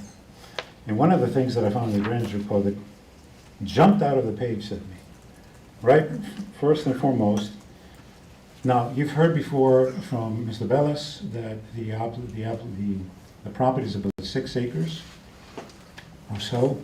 I did a little thing around it, and you know the town's GIS says it's 6.2, the state says it's 6.2. I think it's like 5.94, but we're not going to argue that. But the drainage report says that the property is 28.26 acres. And those numbers for the drainage, the catchment areas that were used, were the ones used to calculate a whole bunch of things. So just on that, I think it brings the whole drainage report under question in my mind. All right, so I did look at the environmental report, assessment report. I looked at the wetland delineation report. And as you might guess, we have some issues. Ms. Mock's report has some good bones to it, but there's a lot of meat that's missing. There's some errors. The bedrock geology is incorrect. Could have looked at the GIS. There's some issues with the soils, going back to the drainage report, but that's fine stuff. But in essence, the characterization was incomplete or lacking in specificity as to where these conditions were that she was looking at. Since this is the wetland, which probably is going to increase and get closer, this is where I would have focused my attention, because this again is at the shadow of everything that's going on here. So from a water quality perspective, from a water quantity perspective, from adjacency to the actual wetland, all these activities, this massive concentration of impervious surfaces is happening here right above the wetland. So this is where I would have concentrated and characterized this area a little more, including the soils, because between wherever the wetland ends up being, and I'm saying it's 25, 30 feet up, into the property, those are not well-drained soils. Those are most likely going to be moderately well-drained soils. They could be Woodridge soils, they could be Sutton soils. We don't know, but that's important because we need to know what's going on, because we have some drainage that's going down towards the wetlands. So it's important to kind of figure that out. It also gives us an understanding of what potential processes are taking place within this area that might be beneficial to the wetlands, or conversely not. So again, good bones, not a lot of meat. The functions and value analysis is, she really hasn't. So in Connecticut, most of us wetland practitioners use what's called the U.S. Army Corps of Engineers descriptive approach. This is a functions and value analysis assessment. And so there are rationales, there are ratings, and there are 13 functions and values. So functions are what the wetlands intrinsically do, whether we're there or not. Society has nothing to do with it. We derive functions from it. And values is what we derive as a society. So flood storage, right? Sediment control, nutrient attenuation, all those things, recreation, aesthetics, education, those are values. And those are not properly assessed in Ms. Mock's report. I'm sure she can go and fix all that. And I hope she does. Again, good bones, not a lot of meat. In the drainage report, between the drainage report and Ms. Mock's report, there is a contradiction as far as what the dominant soils are on the property.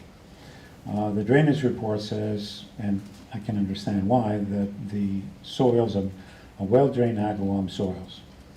And those are used for the drainage report. Probably won't make much of a difference, but here's the thing. The aggloom soils are derived from glacial outwash. Ms. Mock's report says that the major soils here are derived from till. The superficial geology of Connecticut GIS says that it's till, it's not outwash. Does it make much of a difference? I'm not sure, but there's not even a medium intensity soil survey that tells us what's between here and there. And these, again, probably are moderately well-drained soils. We don't know. Two things when we, and I think the lawyers before me spelled it right as to what we look as practitioners in Connecticut. We look primarily at what we call physical impacts. So if you fill a wetland, that's a physical impact. No one's going to argue that, right? And then we have indirect physical impacts. And there are various categories. Some of them for short term, and Ms. Mock talked about if you have a robust erosion precipitation plan that's maintained properly and monitored, we're probably good. Sometimes we have to do a little more than what the guidelines say. It depends on the situation, but standard is fine as long as we're following the manual. So that's short term during construction, and things happen during construction. And then we have long term, and those are typically in two major categories, and that's water quantity and water quality. Mr. Trinkhaus talked about water quality, and he can sit here and give you a workshop on water quality, and so could I, because this is one of my areas of expertise, because I do a lot of aquatic surveys of streams, ponds, lakes, so pretty much water quality all day long. Actually, I'm going out Friday to do some water quality before the snow. So the idea is you have a concentration of impervious surfaces. And something I want to point out is that there are different kinds of concentrations. The concentrations here are a little bit on the higher side because you have X amount of impervious surfaces, but you have a higher proportion of vehicular traffic on them. So that becomes a little more of a hotspot for generation of pollution. So it'd be different. So when you see if you see a Walmart and you see where everyone parks, they all park close to the door, right? Everyone's pushing to get to that space. If you do water quality analysis, you'll see that most of the pollution comes from that area. It doesn't come from the far side of the parking lot. So here you have a lot of axle-miles. You have 100 apartments. Well, figure how many cars are going in and out. And so you have a lot of concentration. So that makes water quality attenuation even more important in places like this. And one thing that Mr. Trinkhaus also mentioned is that a lot of these pollutants are now not absorbed to particles because there's not as many particles, and so they wash off.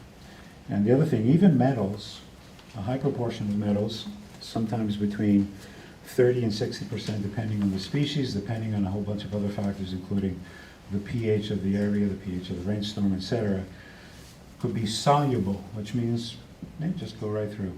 And depending on the soils, they will reach the wetland, because the wetland, as Ms. Mark correctly said, is driven by, oh, we've got some more customers here. This way. Thank you. You're welcome. We have direct precipitation. We have surface runoff from the hillside that comes down to the wetland. And then the water that goes into, the precipitation gets into, finds the water table. And the closer you get to the wetland, obviously, the higher the water table is, which is why you get a groundwater discharge, especially during the early parts of the growing season or during large rain events. So the wetland is fed double, if you will, by groundwater. So this is a groundwater discharge wetland, which means that that's its hydrology. So we need to make sure that its hydrology will be maintained. And here's what's going on here. And again, I've seen this over and over again. And so we have some infiltration is going to happen here and here. This infiltration will be concentrated to these areas only. We have a discharge here. When it works, it will be discharged towards the wetland. And depending on how these work, it might be more or less. And so all this impervious surfaces that you see here are basically shadowing the groundwater. We might have some water coming across the street, probably not a lot, but basically we're taking all the groundwater out and we're rerouting it around. So some groundwater will go through, the 90% plus will be concentrated here, sometimes here and there. But this whole wetland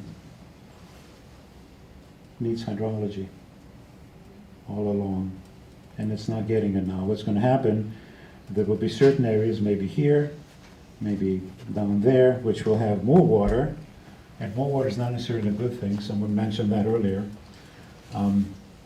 It could lead to stress of trees, and eventually trees die, and I've seen that. And then once that happens, the water comes up even more because there's no evapotranspiration happening from the trees that are stressed or don't make it. And the rest, so that portions of the wetland will get wetter, which is not necessarily a good thing. And the rest of the wetland, 70–80% of it, will be dewatered. There will be some surface flow, but it's not enough because this is a groundwater-driven wetland to a great extent. What happens when you dewater a wetland? Well, there are these invasive species that we talk about that you always find them, like multiflora rose, Morus honeysuckle, barberry, etc. You find them in these moist transitional areas, up into the wetland, slightly up into the upland, slightly into the wetland. So as soon as this becomes a little less moist and starts getting dewatered, eventually, birds will do what they do, and all these propagules will end up in the wetland, and then you're going to have an issue. Now, I know that Ms. Mock called this I don't think she meant this was a disturbed wetland. I think she called it a low-quality wetland. I disagree. It has swamp white oak, it has pin oak, it has tupelo, it's got red maple, it's got nice shrubs, and I'm sure if I was there in the springtime, I'd see some other things coming up. So this is not, maybe it's a moderately quality wetland, but it's a sensitive wetland as far as its hydrology and its water quality.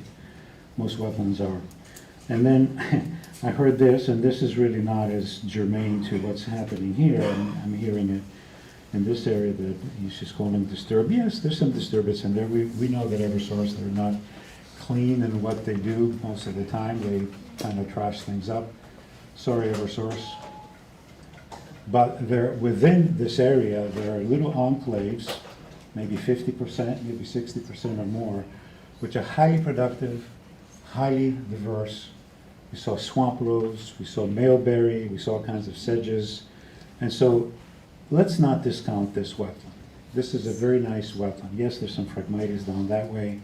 Yes, there's a little invasives here and there. But overall, in the wetter spots, and there's some poorly drained areas that pond water probably, as we were looking across, you could see the swamp rose because it has the hips.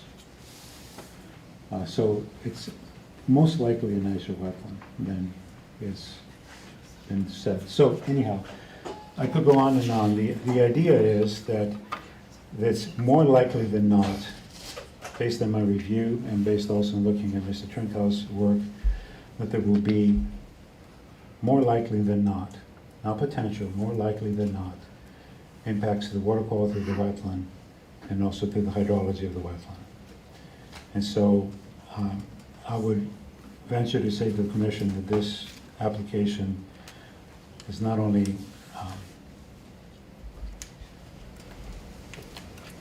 doesn't have the elements that you would need, but also it's deficient just by the fact that the wetland delineation needs to be redone.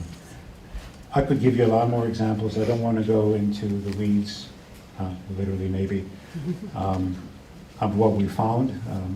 Ms. Godwin and myself, as we were reviewing the wetlands assessment report and the application, but suffice to say that we have enough so we can say by our professional opinion that as it sits here, this application more likely than not will have an adverse impact upon the receiving wetlands. And that's what I have to say for now, and I'd be opening it to any questions that you may have.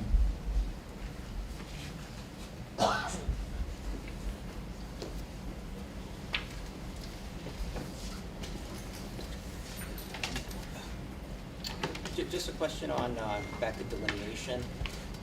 Based on your site walk, I guess, of the Morgan property, you're thinking that even with the revised delineation and these and the current maps, they're still off by, what would you say, 25 to 35 feet? Yes, absolutely. So here's the question. If we were right up against the upland review area with the development and one flag moved 17 feet up gradient, where's that? I mean, where is it? So it was at 20 that came up? Well, that's your pinch point. And the building didn't move. I am highly suspicious of what's been showing on the map today. And the only way we're going to find out is when I delineate it, when Mr. Brody looks at it, and when Mr. Morgan then gives permission to the surveyor to go and pick up the flags. And then we shall know. Before that, we don't. Okay, thank you. You're welcome. Thank you very much.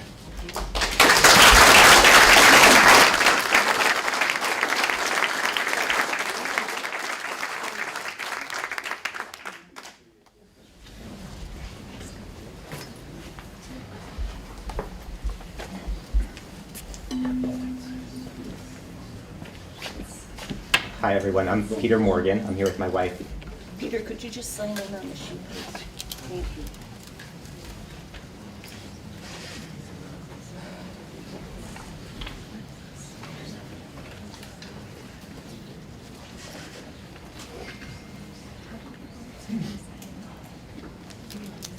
All right, start again. I'm Peter Morgan. My wife and I live at 52 Rimmon Road. Our property was mentioned. We abut the property where this application is proposed. Our neighbor and friend Walden Dillaway and I both agreed to be interveners because of our serious concern about this application. And I just want to start by saying thank you to everybody who's here and everybody who supported this mission. We have an attorney and we have two wonderful experts who you've heard because of your support. Getting out and spreading the word, making donations, so thank you very much. And thank you to the Inland Wetlands Agency. I really appreciate, I've spoken a few times to meetings in the past couple of weeks, never did it before, lived in Whitford for 20 years. I've said that I've never wanted to get involved in town politics, and I'm so thankful for the people who are willing to do that. I'm sorry that I had to get involved in town politics, but I'm not sorry to be here today for this reason, because it is so important. It is so important to us. So like I said, we've been here for 20 years. We bought this property. It is a dream property. When I was a kid, I would literally have dreams that I one day own a property with woods and a stream. And when we came here, we looked and we waited. We were living in New Haven. I was working in New Haven, and we waited. We waited a year, 2 years, and finally this magical property came up. Almost 11 acres, Woodbridge, beautiful, great schools, with a stream, with wetlands. And boy, have we enjoyed it, right? And I didn't really know much about wetlands, right, when we got here. I grew up in a place where we had, regular town water. The reservoir was miles and miles away. It's a protected state park, right? Not like here. Our water comes right from where we are. That water table is right under us, and everything that hits the ground and goes to it gets into that water.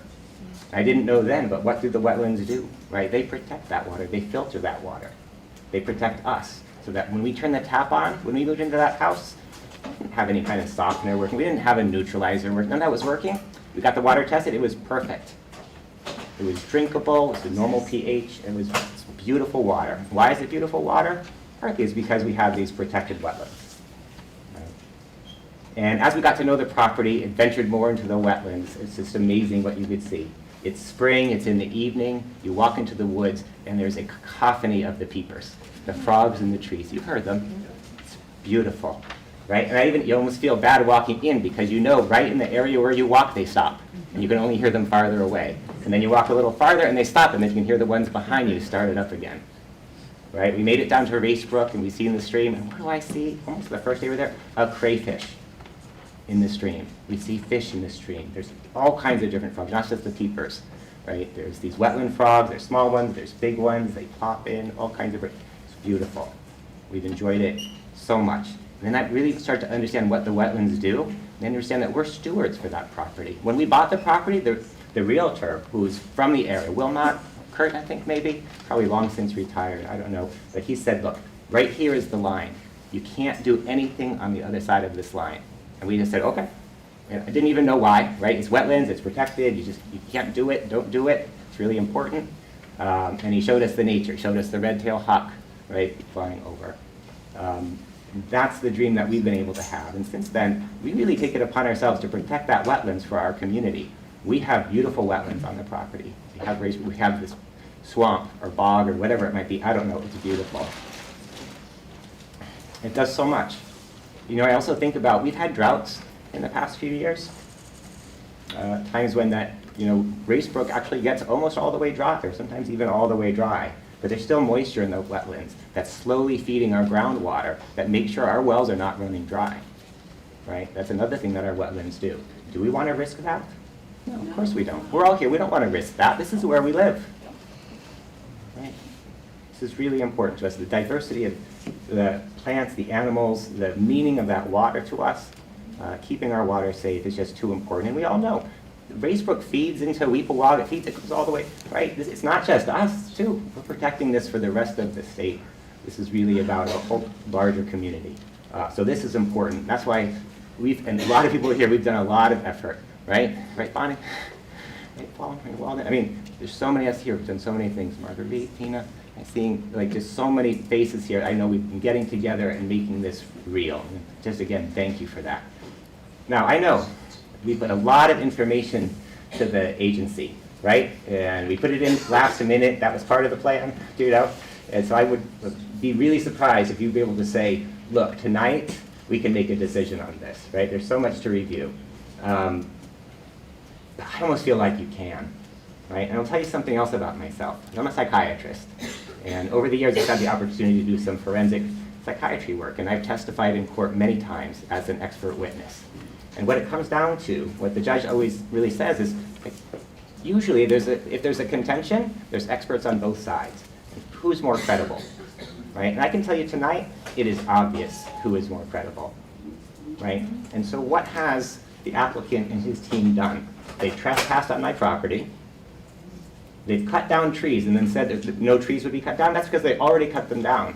Trees that are in the upland. I sent photographs to the committee yesterday showing satellite photos of the tree line that was there and trees that I could see from my property have been cut down. You see the trunks, right? It's in the uplands review area. So was that done under the premise of agriculture? Okay, great. do some agriculture, right? How about some organic farming? I don't know, right? But if not, that needs to be remediated. And so that's what we're dealing with, trespassing, doing it, and then low-quality wetlands. I read the wetlands regulations. There's no reference to low quality, medium quality, or high quality. So where's that coming from, right? And even their expert who talked about low quality, you know what she said? She said the low quality serves as a buffer for the higher quality. So guess what? It's just as important, even if it is low quality. And our expert says it's not even low quality. That's a misrepresentation, right? And what else did I hear from the experts? It's so frustrating, so just bear with me, you know, as I get through this. What I heard is that an engineer is like, well, probably it's not right, but the applicant said he could do it, so it's okay. So who's driving those experts? I heard the soil expert say, we can do it, we'll build it right. It's like, wait, I thought you were a neutral, like a professional, I mean hired, obviously on a side, but a professional to make an assessment, or are you part of the team that's going to build this project? So who's credible, who is less biased, right? The application is clearly incomplete. There's errors in it. There's what I would call at best a careless disregard for the boundary of the wetlands, right? Meant to promote this project rather than to protect the wetlands, and many other things that are careless and just in some ways misleading. And it's really got me going. And so, in my opinion, there's enough right now to say, deny this application, you can start over and do it right, right? I don't think anything could be built there like this at all that wouldn't damage the wetlands, but this application, to my mind, can be denied today.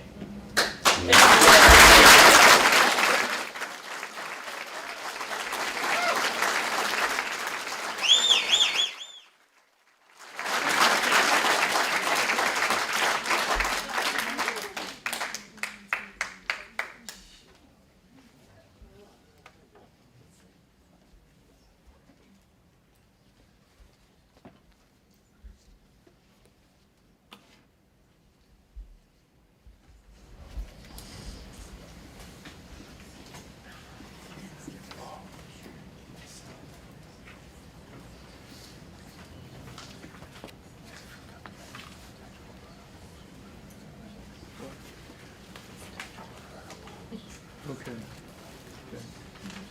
Well, my name is Paul Arrigan. I live at 27 Brook Road. I'm a professional engineer. I've been a registered professional engineer for 32 years. I'm not just a professional engineer, I'm also a neighbor too. I reviewed the documents that were submitted by the applicant. I also reviewed the town's consultants and the reports submitted by the interveners. My comments will be limited to the wetlands impacts, both current and in the future, if this building is allowed. The inland wetlands in question are a tributary to the Racebrook that flows into the protected property in the Racebrook tract. A preserve owned by the town, a preserve owned by the towns of Woodbridge and Orange that was purchased with a state grant for conservation because of its ecological significance.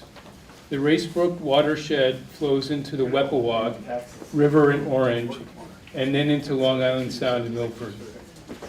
The area of 27 Brook Road, the area of 27 Beecher Road has a high water table and is surrounded by inland wetlands in the front, across the street, and also behind, which is the Racebrook watershed.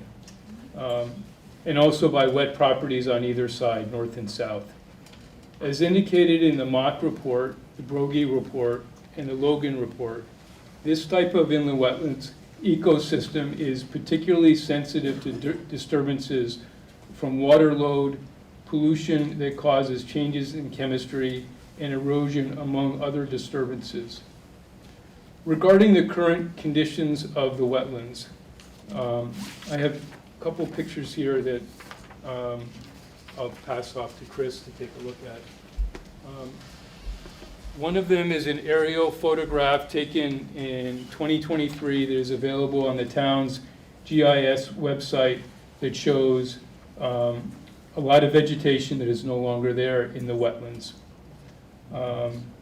Also shown there in the photograph that I just handed to Chris is a photo from Martin Brogie's report commissioned by the town, by the town's wetlands Brogie's report commissioned by the town.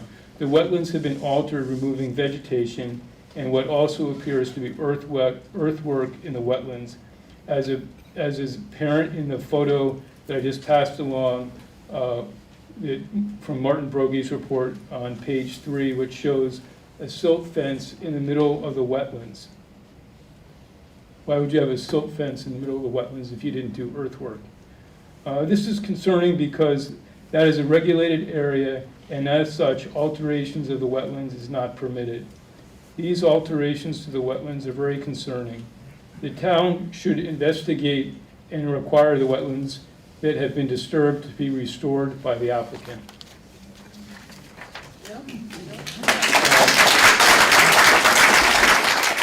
In terms of the go-forward look, in terms of the plans, regarding the proposed building, my comments from reviewing the plans and reports on file with the town are as follows. The storm water management system is not designed in accordance with the Connecticut DEP 2024 Stormwater Quality Manual. This will result in the discharge of increased runoff, which will adversely impact the downgradient inland wetlands. Increased runoff volumes are documented in professional literature to cause erosion of wetlands and water courses. Second point, the untreated non-point source pollutant loads, which will be generated from the proposed development, will be discharged to the downgradient wetlands. Over time, the increased pollutant loads will adversely impact the water quality in the delineated inland wetlands. Third point, the wetland delineation line is further west and is actually much closer to the proposed building than indicated by the applicant, according to both the Brogie report that was commissioned by the town and the Logan report. Based on Mr. Logan's soil samples, the inland wetlands are 25 to 35 feet closer to the proposed building than shown by the applicant. The erosion control is not in compliance with the Connecticut DEP 2024 guidelines for soil erosion and sediment control. So let me put this in layman terms. The building adds a tremendous area of impervious surface in an area of high water table that is upgradient of the inland wetlands, and it will cause a quantifiable physical harm to the inland wetlands from the water load, pollutant-caused chemistry change, and over time erosion of this very sensitive type of inland wetlands. It was described as being the wetlands as being low quality. Low quality wetlands are more susceptible to erosion and these other problems because of pollutant loads and so forth. In summary, after reviewing all the documents in the record, I concur with Mr. Trinkus and Mr. Logan's assessment of the application and its quantified physical harm to the wetlands. As a professional engineer and a lifelong resident of Woodbridge, I'm concerned about protecting our fragile inland wetlands ecosystem, and I urge the Commission to deny the application.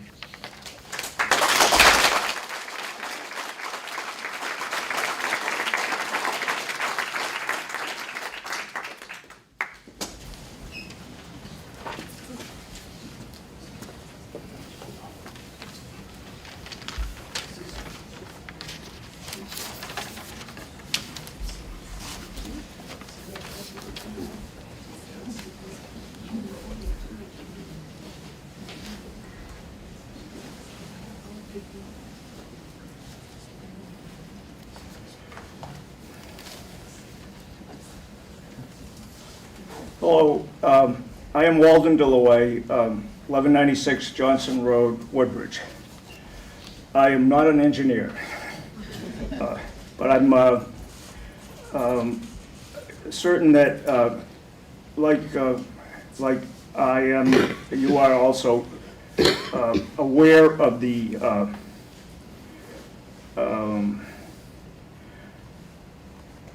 you are aware of the big picture here, even if you don't have any special expertise. The applicant recently purchased the property on 27 Beecher Road, which together with Peter Morgan's property and our own property comprise a corridor between Beecher and Johnson Road, which until now represented the largest unspoiled land in the area, almost 20 acres. There is a branch of the Racebrook River paralleling each road. As you drive Ansonia Road west, these two branches lie in a deep valley. The valley is more than a mile wide and extends from Bishop's Pond, overlooking the parkway, downward, and then up again to the top of the Ansonia Hill by the Woodbridge Club.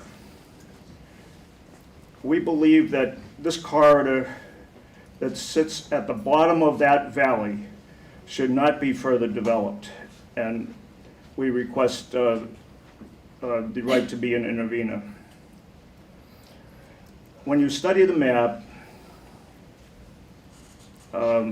you see that the applicant's 4-story building will border the west branch of the Racebrook River. This branch originates in Woodbridge from several tributaries as far west as Peck Hill Road. The east branch originates north of Center Road. From there, as Paul mentioned, the two branches first reach the water company property in the southernmost part of Woodbridge. From the water company property, the branches then join at the Racebrook Preserve in Orange. And from there, when they meet our Weppawag River, south of the Boy Scout camp, it's on to Milford and Long Island Sound. In this deep valley, there are already many non-conforming half-acre septic systems. This part of town is unique in that respect. Our experts may not know or perhaps care that these systems in some cases are failing, where we know which ones, we know examples. Although most of us here tonight are drinking from well water, all of our school children from grades K through 12 are drinking from water company property downstream as well. As you consider this application tonight, we know from the map, without any expertise, that we in upstream Woodbridge have a special responsibility, as we are alone the point of origin of the entire Racebrook watershed. It all starts here. Thank you.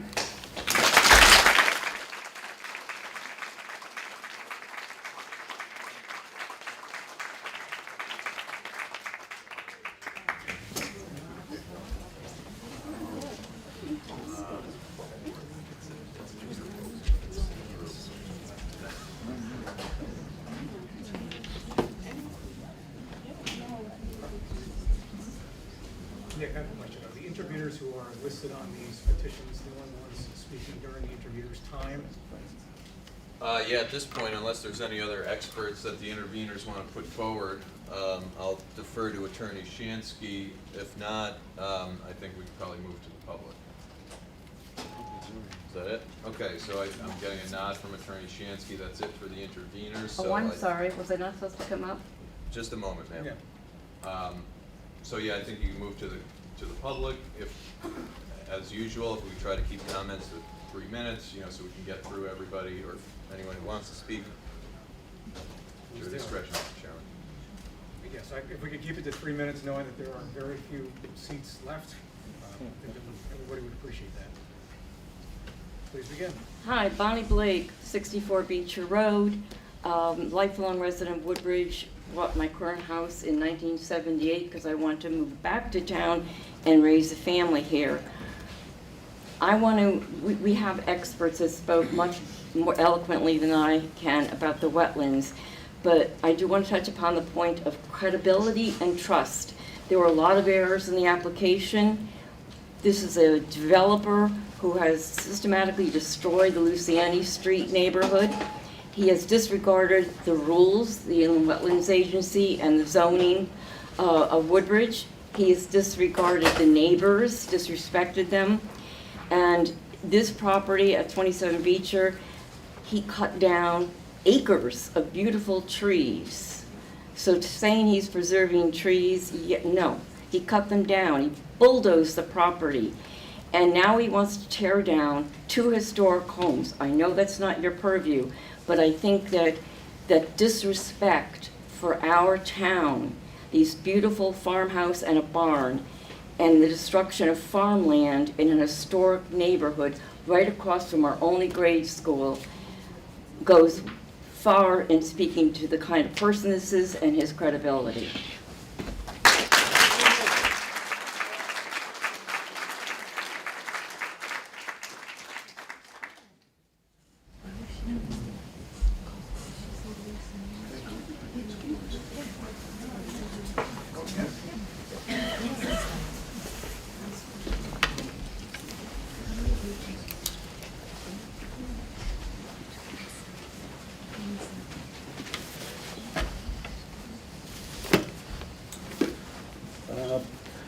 I'm a former commissioner on this agency.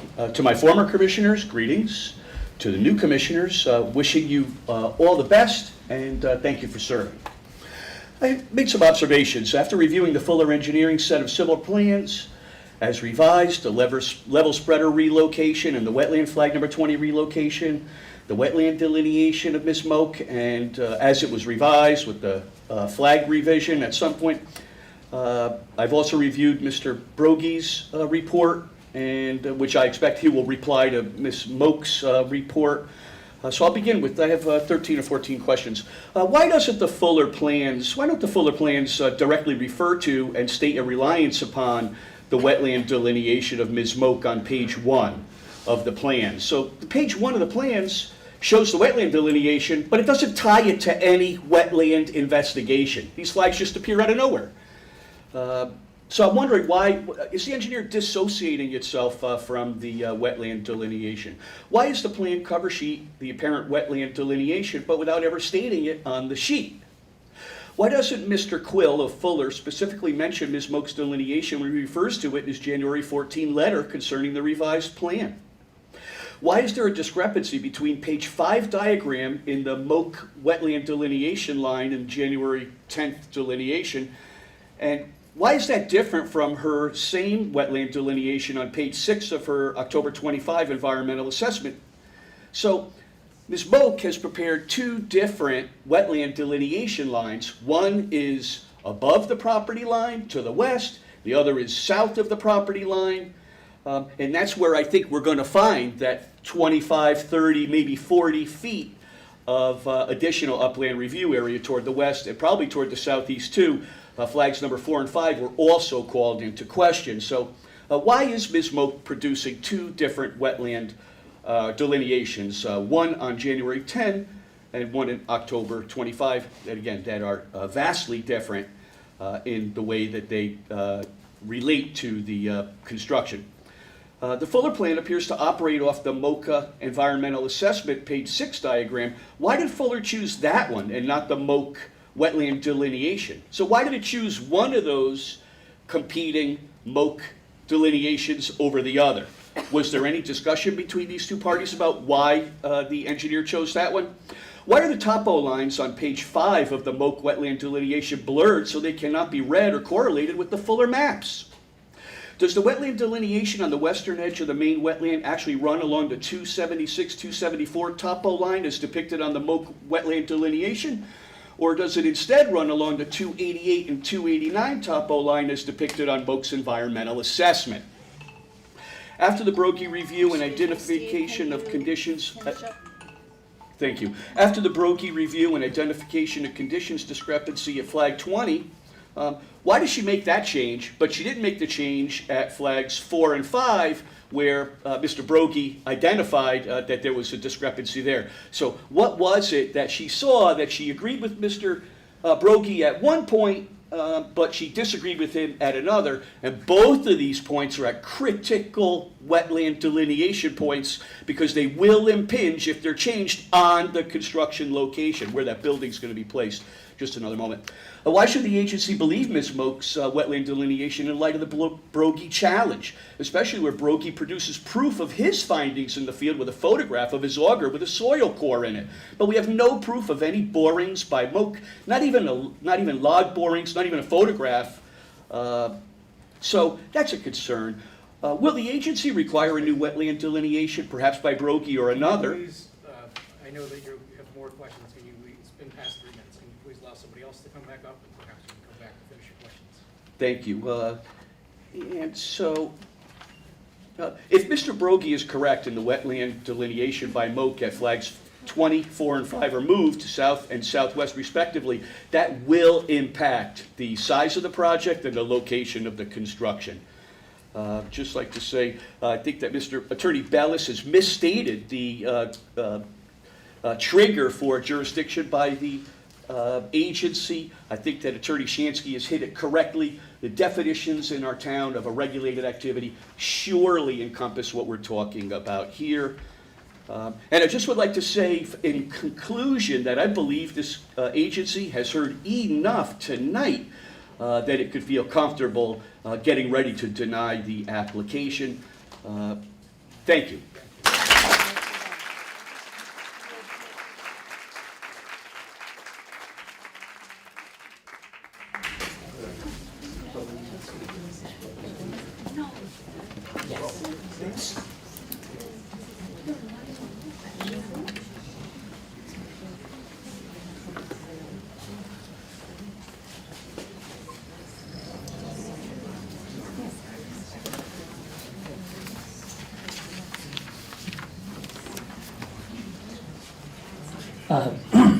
Can anyone hear me? Yes. Okay. So, dear Woodbridge Inland Wetland Agency, my name is Song Yan Liu. I live in 47 Housing Lane. And I hold a PhD in environmental microbiology. And my entire research focuses on how mercury moves and changes in nature environments. So I'm against this proposed development plan because the whole application contains no mercury analysis at all. There's no quantitative analysis at all. Despite the site meets all environment conditions known to create toxic methylmercury. So this concern is not speculative. It's based on well-established science and on the development's own site discretion. So evaluating this risk is required under the Connecticut General Statutes, Section 22A-36 and 22A-41.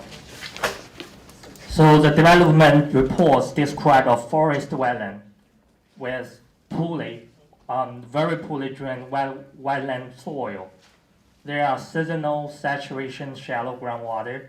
There are also high organic rich forest and wetland habitat. There are groundwater-fed springs, perennial stream flowing through the site. So all those conditions combined together, they are where the wetland can convert the mercury into the methylmercury, which is the neurotoxin, the most toxic form. So in the report, there's no analysis at all. No mercury was tested in soil, in sediment, in surface water, groundwater. There's no evaluation methylmercury formation. There's no biological sampling that was done, like insects, animals, bacteria sampling, nothing. So without the baseline mercury data, it's not scientifically defensible to conclude this site is safe for construction. So this wetland is also not isolated. A perennial stream flows off the property, which means the mercury can be carried downstream into the nearby stream and river. So where it can also bioaccumulate, this is a scientific term, so which means big fish eat small fish, and then they will accumulate in the big one. So mercury can also move back from the wetland into the forest and get bioaccumulated again on the land-based system. And I personally did this research. And so far, no downstream mercury transport or impact assessment was done in this application. If you can complete, please conclude your. The wetland also is, there's no monitoring of we all know this wetland is connected with river, and we all drinking the private well water. And there's no monitoring wells, no groundwater chemistry data. So I highly recommend the commission will require, at least we need to see the data for the baseline mercury testing, for the groundwater monitoring, for the site-specific mercury risk assessment, and the long-term mercury monitoring plan before we can consider the application. And also to help with my request, I emailed Chris this afternoon, but I also want to draft a technical appendix, and also I summarize a virtual mercury methylmercury cycle that can happen on this site, and every single I line hate to have to stop you. every single line was highlighted. We appreciate your comments. If you can allow somebody else to speak, if you can come back. Okay.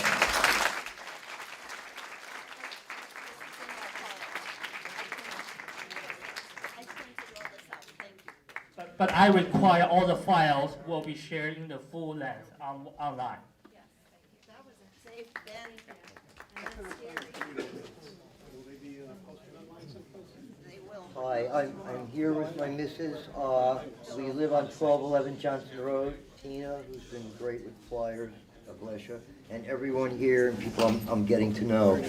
I've had multi-careers, to say the least, and I've been instrumental in changing national electric codes, being an expert witness, being a developer, and now I'm known to give advice and kind of look for the thing behind the things that we need to know about.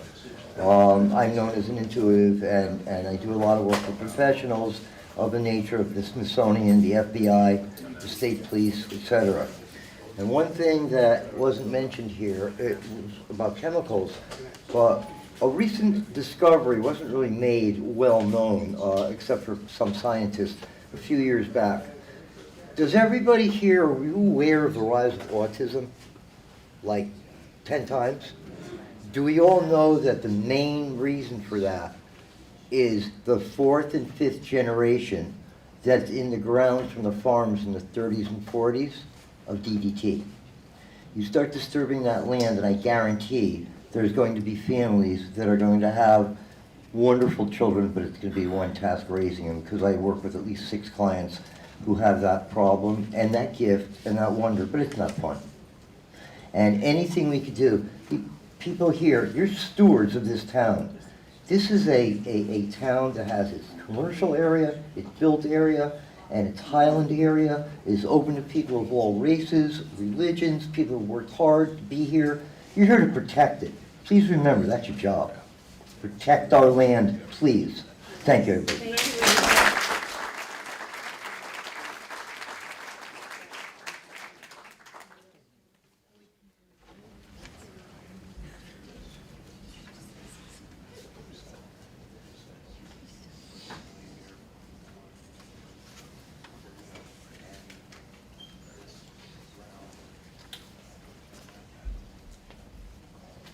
You can go ahead. I'm waiting for it.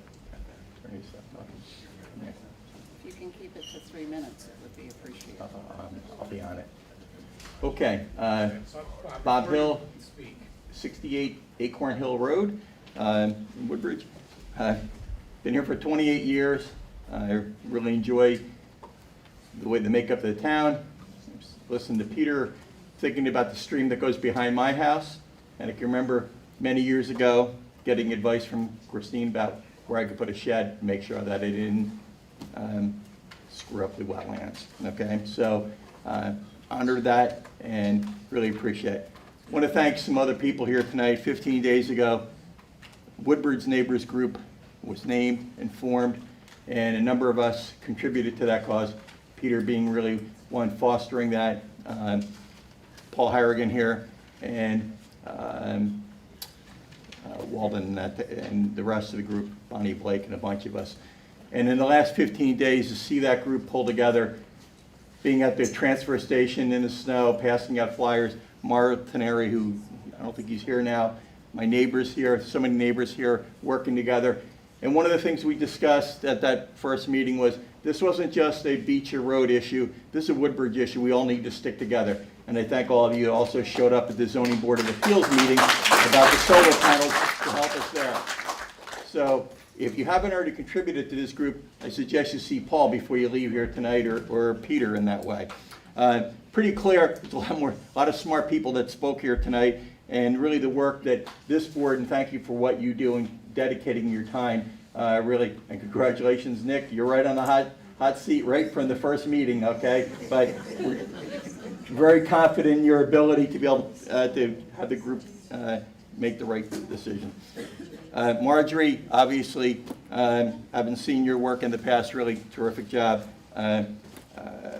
Mr. Trinsky, obviously, terrific presentation, Mr. Logan, and Paul kind of organizing everyone here. Just thank all of you and everyone that was here who's helped this cause, and also for those that passed out flyers, please continue to spread the word. We need to make sure we protect Woodbridge and we do the right thing. So thank you so much for all you all do here.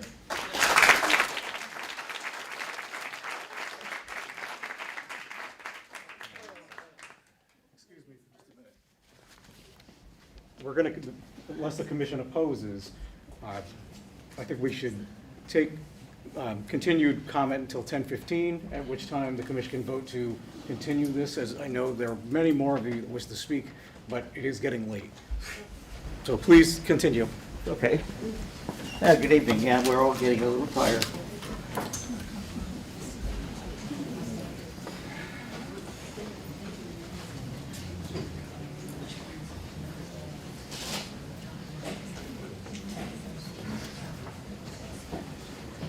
Very good. Good evening. Fred Anderson, 87 Center. For about 6 years, I was chairman of this committee many moons ago.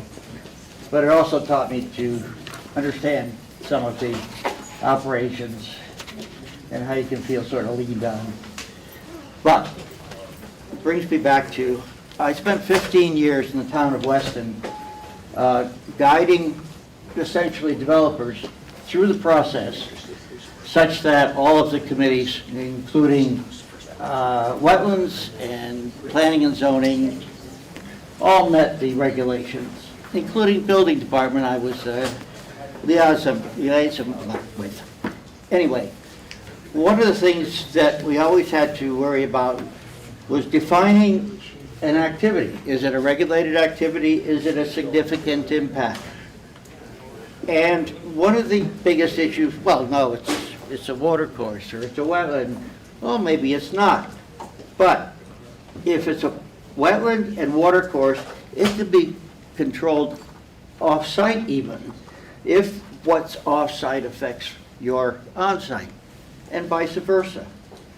The same thing with reasonable and prudent alternatives. Do you have any? Have you received any reasonable and prudent alternatives to what is being proposed? Yes? No? Think about it. Because that's, most developers, they don't want to offer an alternative, they just want what they want. So you have to look at what are they asking you to do? And if you ask them a question, do they hem and haw? Do they answer it? If you don't get what you ask for, do you say we're going to deny this application, or are you just letting it go over your head? So think about your options, because you have a lot of them. And somebody needs to go through the actual regulations, because there are a lot of issues that you can bring up. You have to understand just to ask. You have to think about what you want to know, when do you want to know it, when do you want to bring it up? Because they're obligated to answer you, I think.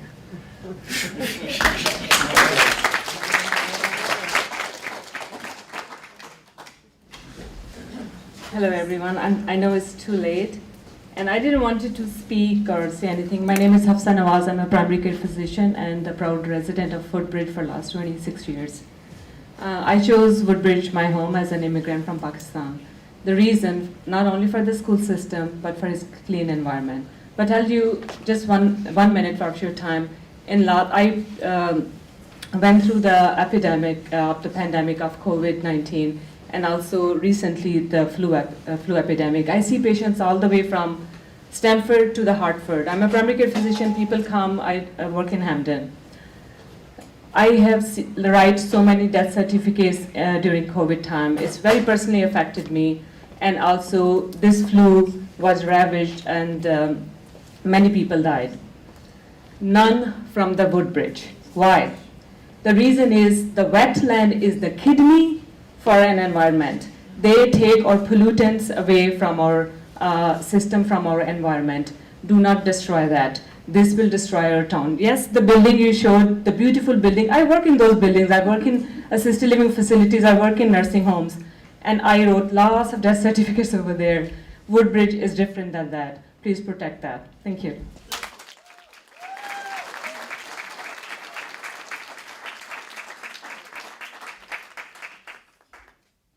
Martha German, 1170 Johnson Road. The watercourse and wetland under discussion is a living, evolving place with a history. I brought a copy of the Beers map of Woodbridge from 1868. And if you had a magnifying glass, you could find on here, down in this pink section, the delineation of Racebrook, and it has two branches, one on each side of Beecher Road. By the right branch on here, you will see the C.N. Beecher House, built in 1832 and now owned by the developer. When this map was made, the whole area was farmland, but in the 20th century, the wetlands suffered major encroachment by the hand of man. While I don't go back quite as far as 1868, I have lived nearby for more than 60 years. Back in the days when children played outdoors for hours without parental worry, my brother and I explored the neighborhood from Johnson Road down to Beecher Road. We pushed through the prickly thickets along Manville Road until halted by this large area of wetlands. In the ensuing years, new houses were built on Lower Manville Road and Beecher Road, narrowing the water course and decreasing the extent of the wetlands. Eversource's huge power line towers have constricted it still further. Previous incursions into the integrity of this wetland do not justify any special allowances now. Instead, they should make preservation and protection crucial. A project of the magnitude of the proposed 100-unit apartment building and parking lot poses a clear threat of, quoting from the inland wetlands regulations, quote, disturbance and pollution and of water quality degradation caused by toxins, sediment, and runoff, end of quote, in every stage of its development. I am sure that many other speakers will address these dangers in more detail if we have a continuation of this hearing. Thank you.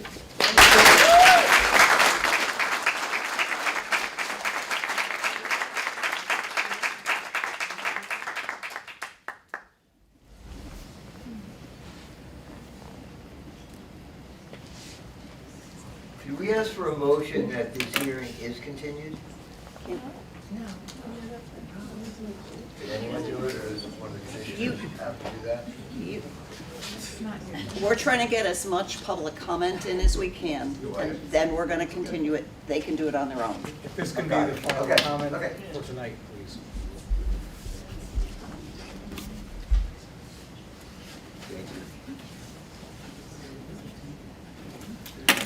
My name is Marlo Teneri. I live at 74 Acorn Hill Road. I probably couldn't live further away from this project without being out of town. But still, I'm here tonight concerned over this because I care about our community, not just the neighborhood. First thing I want to say is I'm humbled by and appreciative by the number of people who took their time to show up this evening based on a concern for our community. And as I sat here, I couldn't help but notice Chris Sullivan here as usual. I met Chris first back in 1980s when I was in my 20s and breaking my teeth as a real estate broker and a land developer in Woodbridge and Bethany. So I've come before Wetlands Commissions, Planning and Zoning, Zoning Board of Appeals, Regional Planning, Health District, several times. And I know your father's looking down on you, and he's very proud of you continuing the family tradition because your dad, Eric, sat on the Wetlands Commission and chaired it out in Bethany for many, many years. And it's in their blood to help protect the environment, I can tell you for sure. So thank you, Chris, for over 40 years of service to Bethany and Woodbridge. That being said, I can assure you, as a developer, if I had come before any of these commissions or boards, especially inland wetlands, with any such proposal, such as what presented here tonight, they would have very politely but firmly grabbed me by the arms, escorted me to the door, and said, young man, don't come back until you develop a proper respect for our environment and our community. I'm going to ask this agency to do just that tonight. Show this developer to the door, tell him not to come back until he develops a proper respect for our wetlands, our environment, and our community. Thank you.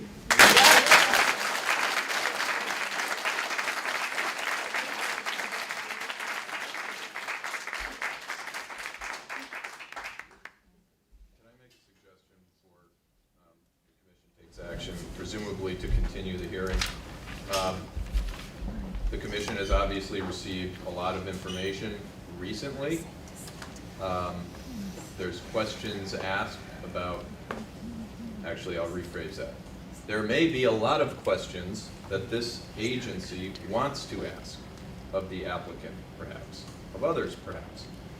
Unless this agency is prepared with those questions itself, my suggestion is that we utilize the services of the town planner, who I spoke to earlier today, who does do this as a service, who can help you to organize everything that has come in, identify what open questions there may still be from the consultants, and help guide the commission to make sure that it does or doesn't have a complete application. Just a suggestion, it's at the agency's discretion, but I did confirm earlier that the town planner is willing to participate. So I think if you want to act on that, it could be just a simple motion to make a referral to the town planner for his assessment and report. You can take a vote on that, and then you could also have a next motion to continue the public hearing to your next regular hearing. I move that we meet with the town planner. 17. What? Did I say that? He's asking a question here. Yeah, move to refer the application to the town planner for his review and report. What is his expertise in wetlands? He's terrible. That's a bad idea. Move to refer the application to the town planner for reference. Excuse me, they've got a motion on the floor, and you're here to watch at this stage of the game. Second on that? I don't know that. Any opposed?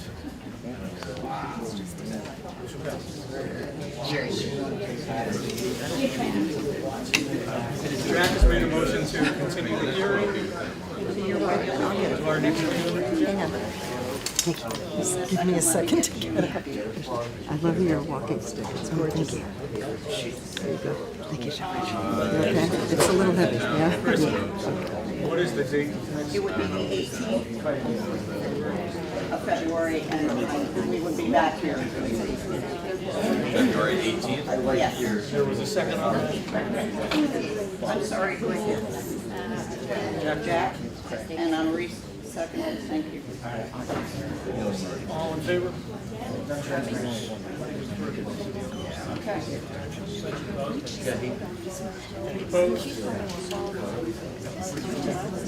you on the 18th. I assume. See you on the 18th.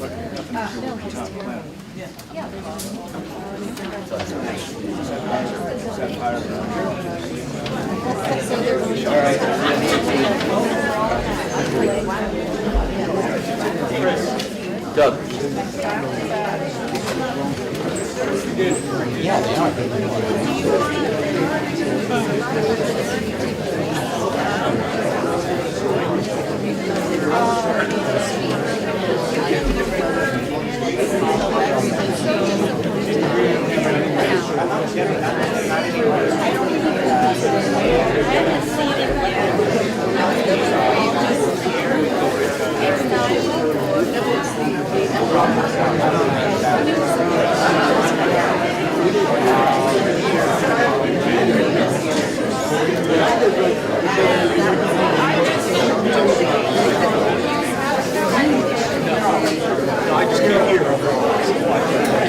Excuse me, the commission is still meeting and conducting business, so you can either stay and be quiet, or if you want to leave and be quiet doing it, but let us continue our work.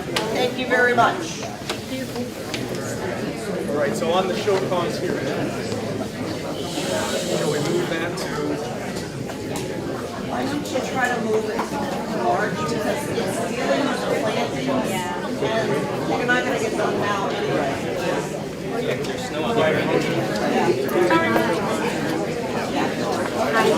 How are you? How's your family? Everybody well? Okay. Good. We're here. So we're here for you. Motion, second. Jack, do the motion, Dave second. All in favor?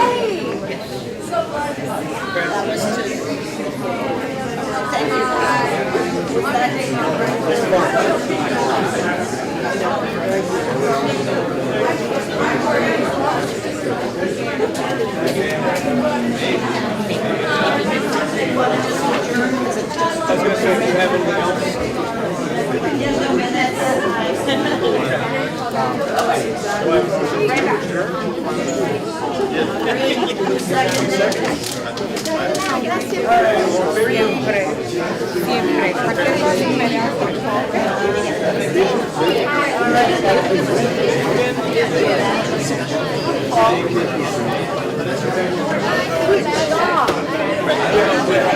I do scouts. I'm always telling scouts, sign something.